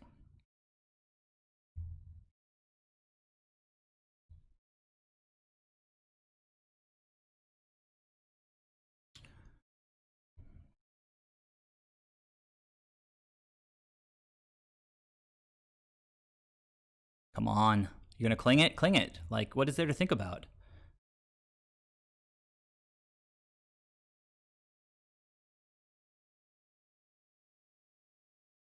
Not messing around here. They are very much top decking here. So draw your Swift Spear, draw your, draw your Soulscar Mage. Terminate. Okay, so they got this 2/2 back. There's the Swift Spear. Okay, if they attack, I'm just going to trade. Even though Ephemerate's pretty sick, I'm just going to let it go. So, Uro time. Let's go. Come on. 1, 2, 3, 4, 5. Actually, let's leave something in there, right?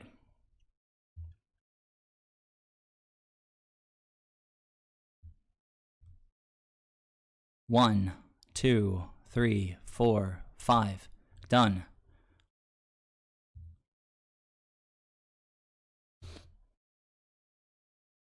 Go. And... oh, it died. It died. Attack! So it begins. I've got Veil if they draw Thoughtseize. Not even going to waste time cracking this Misty Rainforest right now.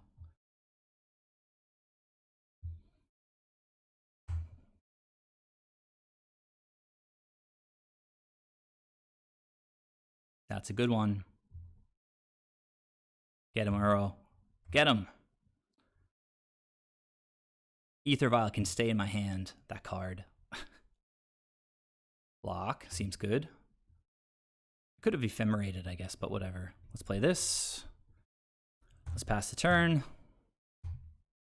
Opponent's got 1 card in hand. Let's see what it is. Could be a land.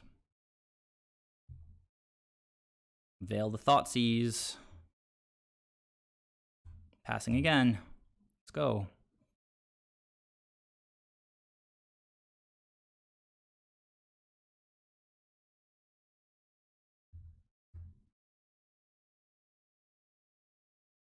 What do you got, opponent?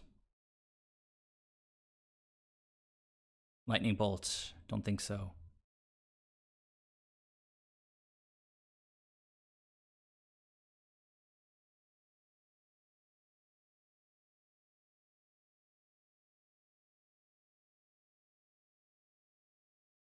And I'm not going to play the Soul Herder either. Just going to pass. Let the opponent do whatever they want to do.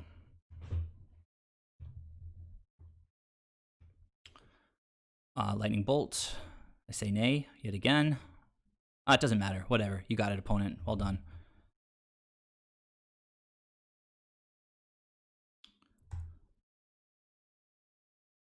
Guys, how did this work?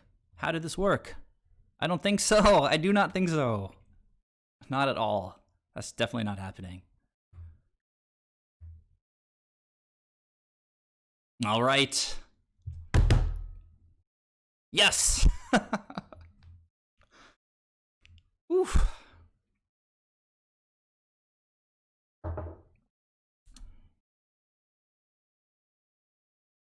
Oof. Wow. Wow. Yes, that was some league. And that was some match. Jesus, the first game I used like 19 out of my 25 minutes, I think.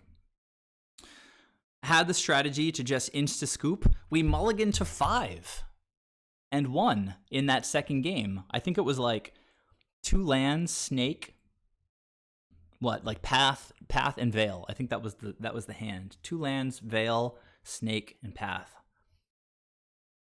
Well, I mean, I think they kept 7, right? And then they flooded. It's like, I don't know. You had Luris, you had Seal of Fire, you had that black Death Shadow-like creature. They had a bunch of creatures, right? Including the like Abbot. I just had like recurring paths. Wow, what a game. What a game. Whew. Wow. So Mistaken 69, what are you saying? Hello, I think we play. So anyhow, I went 4-1. First time in a little while. The Ether Vial is feeling really good. I think I need to obviously. So I've put in a lot of reps, even in just like practice rooms, just practicing my chops with Soul Herder triggers, stacking everything using my hotkeys. But with Ether Vial, I mean, Ether Vial I've used forever in Merfolk as well. But Merfolk is not a deck that really ever goes to time. So typically what I do with my priority often is like, if I feel like I've got nothing to do, I'm going to F6, and that's that. But then I often undo the F6s with F3, and that undoes all the auto yields. So if I start manually setting auto yields, like on Soul Herder and on Ether Vials, and if I undo those auto yields by mistake, then I have to reset all the auto yields. So like I've learned to play the game in a way where auto yielding is not really necessary. I just like have like instantaneous hotkeys for everything. And I think I'm going to stick with it. It's just that like you take Soul Herder, which already has a bazillion triggers, and then you add Ether Vial, and then in these long games that take like 20 turns, you've got like 2 or 3 Ether Vial triggers every single turn. And even if you don't have to click no every turn, the game forces you to manually stack your Ether Vial triggers.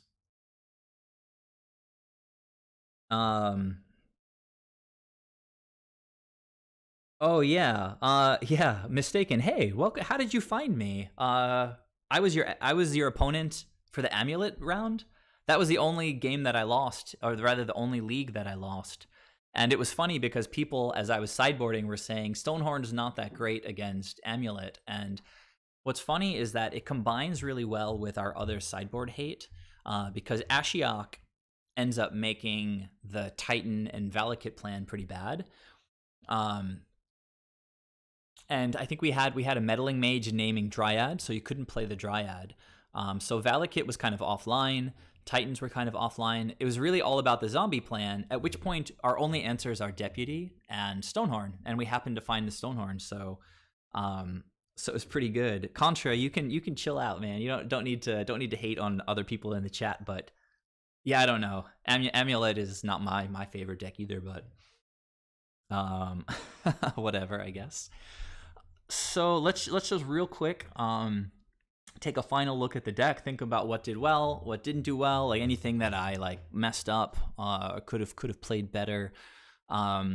So Gaia's Blessing is really really good against Mill.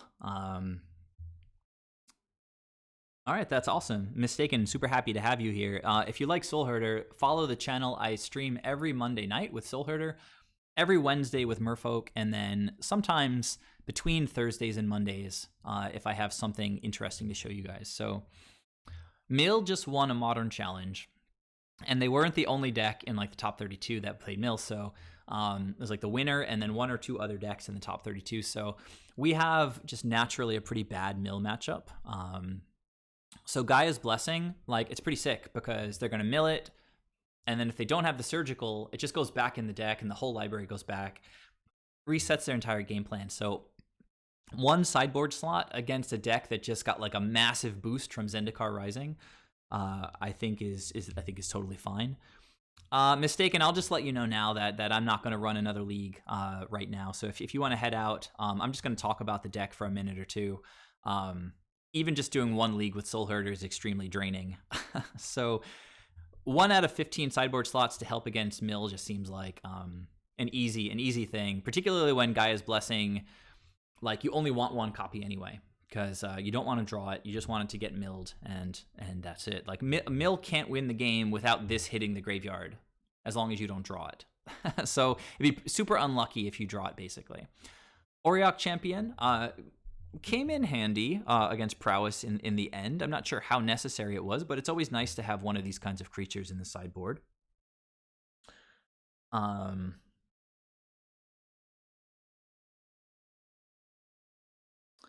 Oh, Soul Harmonicon? Are you guys checking out my decks over here? Is that what's happening? Do I have Soul Harmonicon? Oh, I do have Soul Harmonicon. You guys want to see that? So, yeah, Panharmonicon, I definitely tested it. It doubles all your enters the battlefield abilities. So it's very much like a Saffron Olive type card. Like, if you like having fun playing Magic, like, you should probably just be playing Panharmonicon and nothing else. So you play Panharmonicon, and then for the rest of the game, every single stupid creature you play gets double triggers.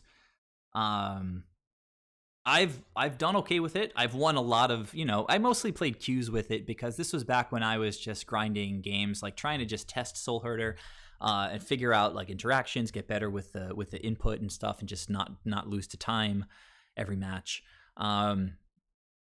It works. It's dope. But if you're getting run over by Prowess and you tap out on turn 4 to play Panharmonicon, you're gonna wish that you had something else there in the deck. But against Jund, something like that, like Panharmonicon, wow, pretty nutty.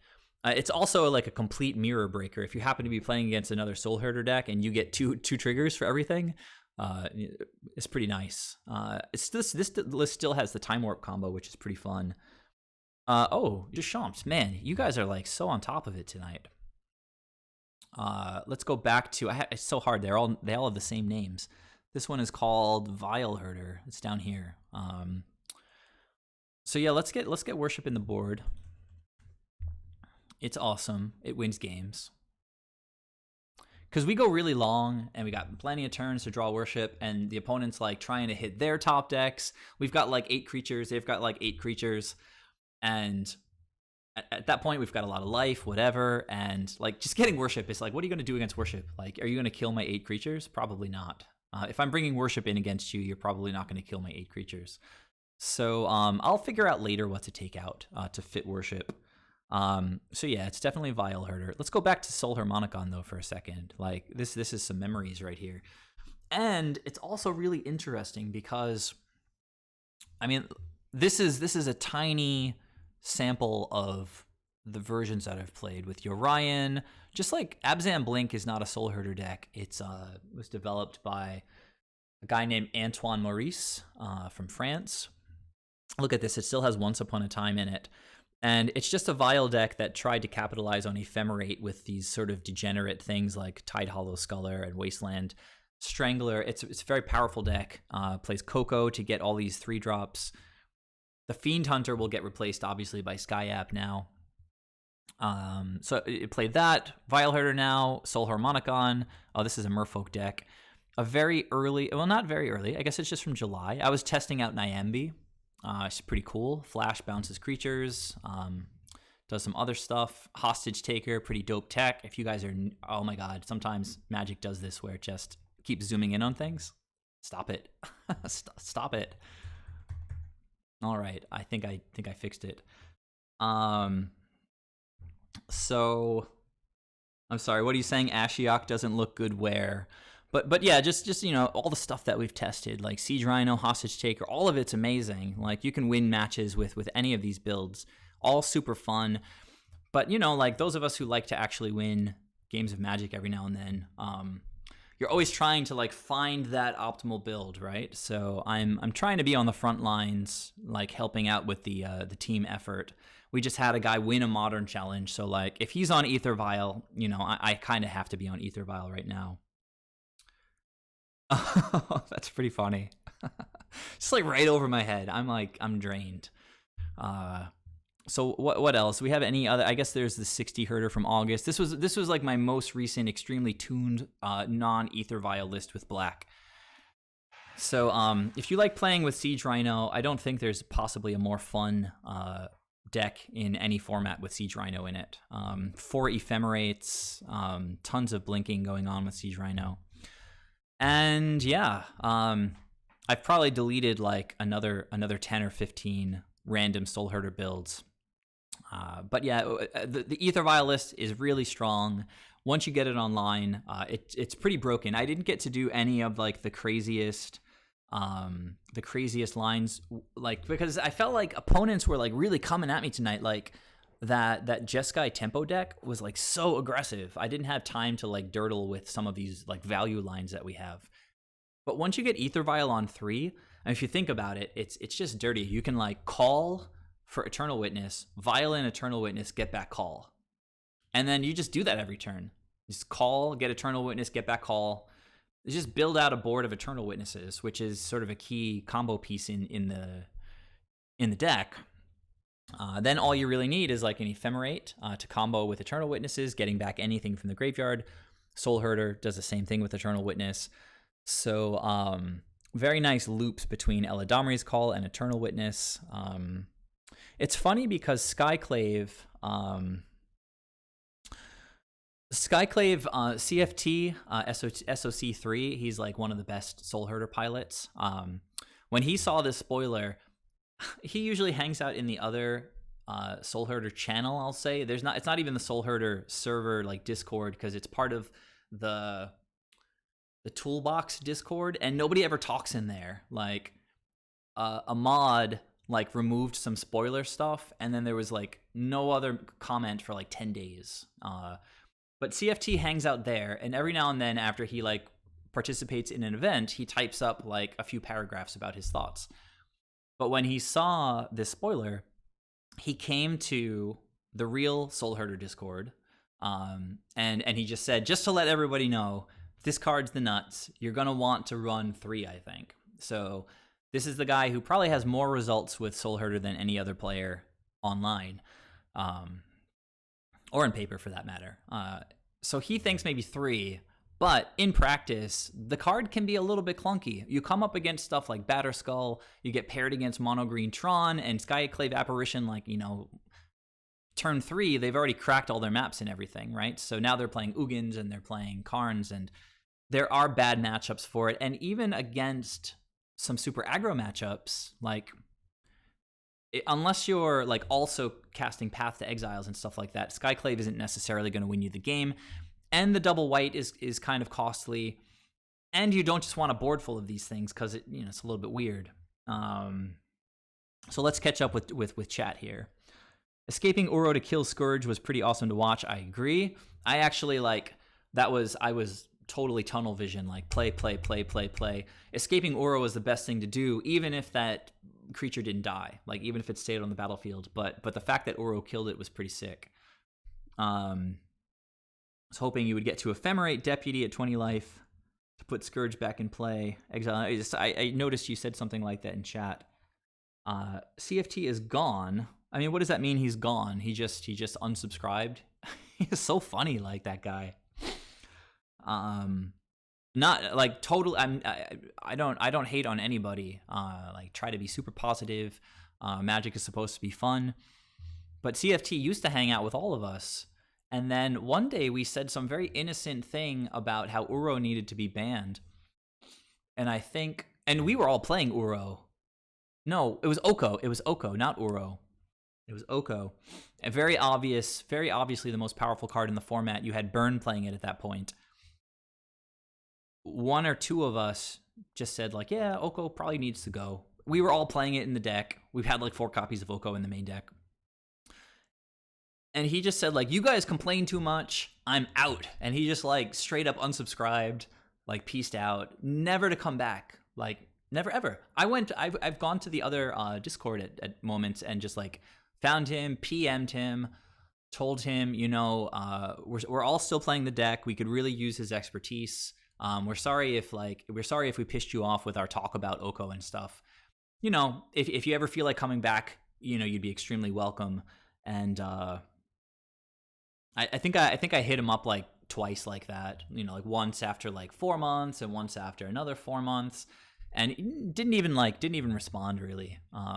So he's either like extremely sensitive or extremely private and doesn't really like talking with people. So whatever the reason, it's sort of like an M. Hayashi type figure, I guess, right? Except M. Hayashi is finally coming out of his shell, which is amazing. He's actually got like a YouTube channel. He's figuring out like how to use OBS and stuff. He's on Twitter. And because he's such a talented player, he just hops onto Twitter like day one. He's got like, a couple hundred followers or something. So good for him. He's actually... I don't know. He's very inspiring for Merfolk players because he's just been killing it with Merfolk for like 5 years or more. And also, just like he just won the last league. Like the league that just ended. This guy M. Hayashi that I'm talking about was the tippy top. But for years people would see him online and play matches against him and say, "Hey, you should come to the Merfolk Discord." And he'd always be very polite and say, "Oh, you know what? I'll think about it. Give me a link," But he would never really come. He would get mentioned on Reddit and stuff like that, and never stop by. So, yeah, I guess eventually enough of us just sort of told him that people want to hear his voice. People really want his opinions on new cards that get released. And yeah, he's with us now. So, hopefully CFT finds his way back to the community because he's extremely talented. He made it to the semifinals of a challenge and he got paired against Nassif. So it was like the Soul Herder versus Soul Herder clash of the Titans. This was when I think both of them were on Urian at that point. I think it was before the companion rule changed. And CFT was on the Ether Vial build, and Gabe was on the red splash that Aspiring Spike had come up with sort of ramping into Avalanche Riders and then getting Urian to blink the Avalanche Riders, and just like it got pretty gross. So CFT, definitely one of the heroes of the Soul Herder family. So sad to hear that he's even gone from that other Discord now. Deck feels great. If you guys are looking for a place to start with Soul Herder, I would say this is very, very strong. It pretty much just won a Modern Challenge. It did win a Modern Challenge, but I say pretty much because this is my own sort of tweaked version of it from the actual list. If you want the actual list, hop into the Discord, and I'd be happy to get you that link. Once again, thanks so much for joining me this oh my god, I'm so tired. Thank you so much for joining me this evening, guys. If you want to see more Soul Herder and Merfolk, please subscribe. Please follow. You can link your Amazon account with your Twitch account. Give me a free subscription. It's pretty easy. You can Google it. But I'll see you all next on Wednesday, where I'll be back with Merfolk. And yeah, just stoked for the league results. Unfortunate to lose to Titan, but it's a really tough matchup. I did my best. Just ran low on time. Like I said, I have to practice more with the Ether Vial. But before I say goodbye to you guys, just let me go ahead real quick.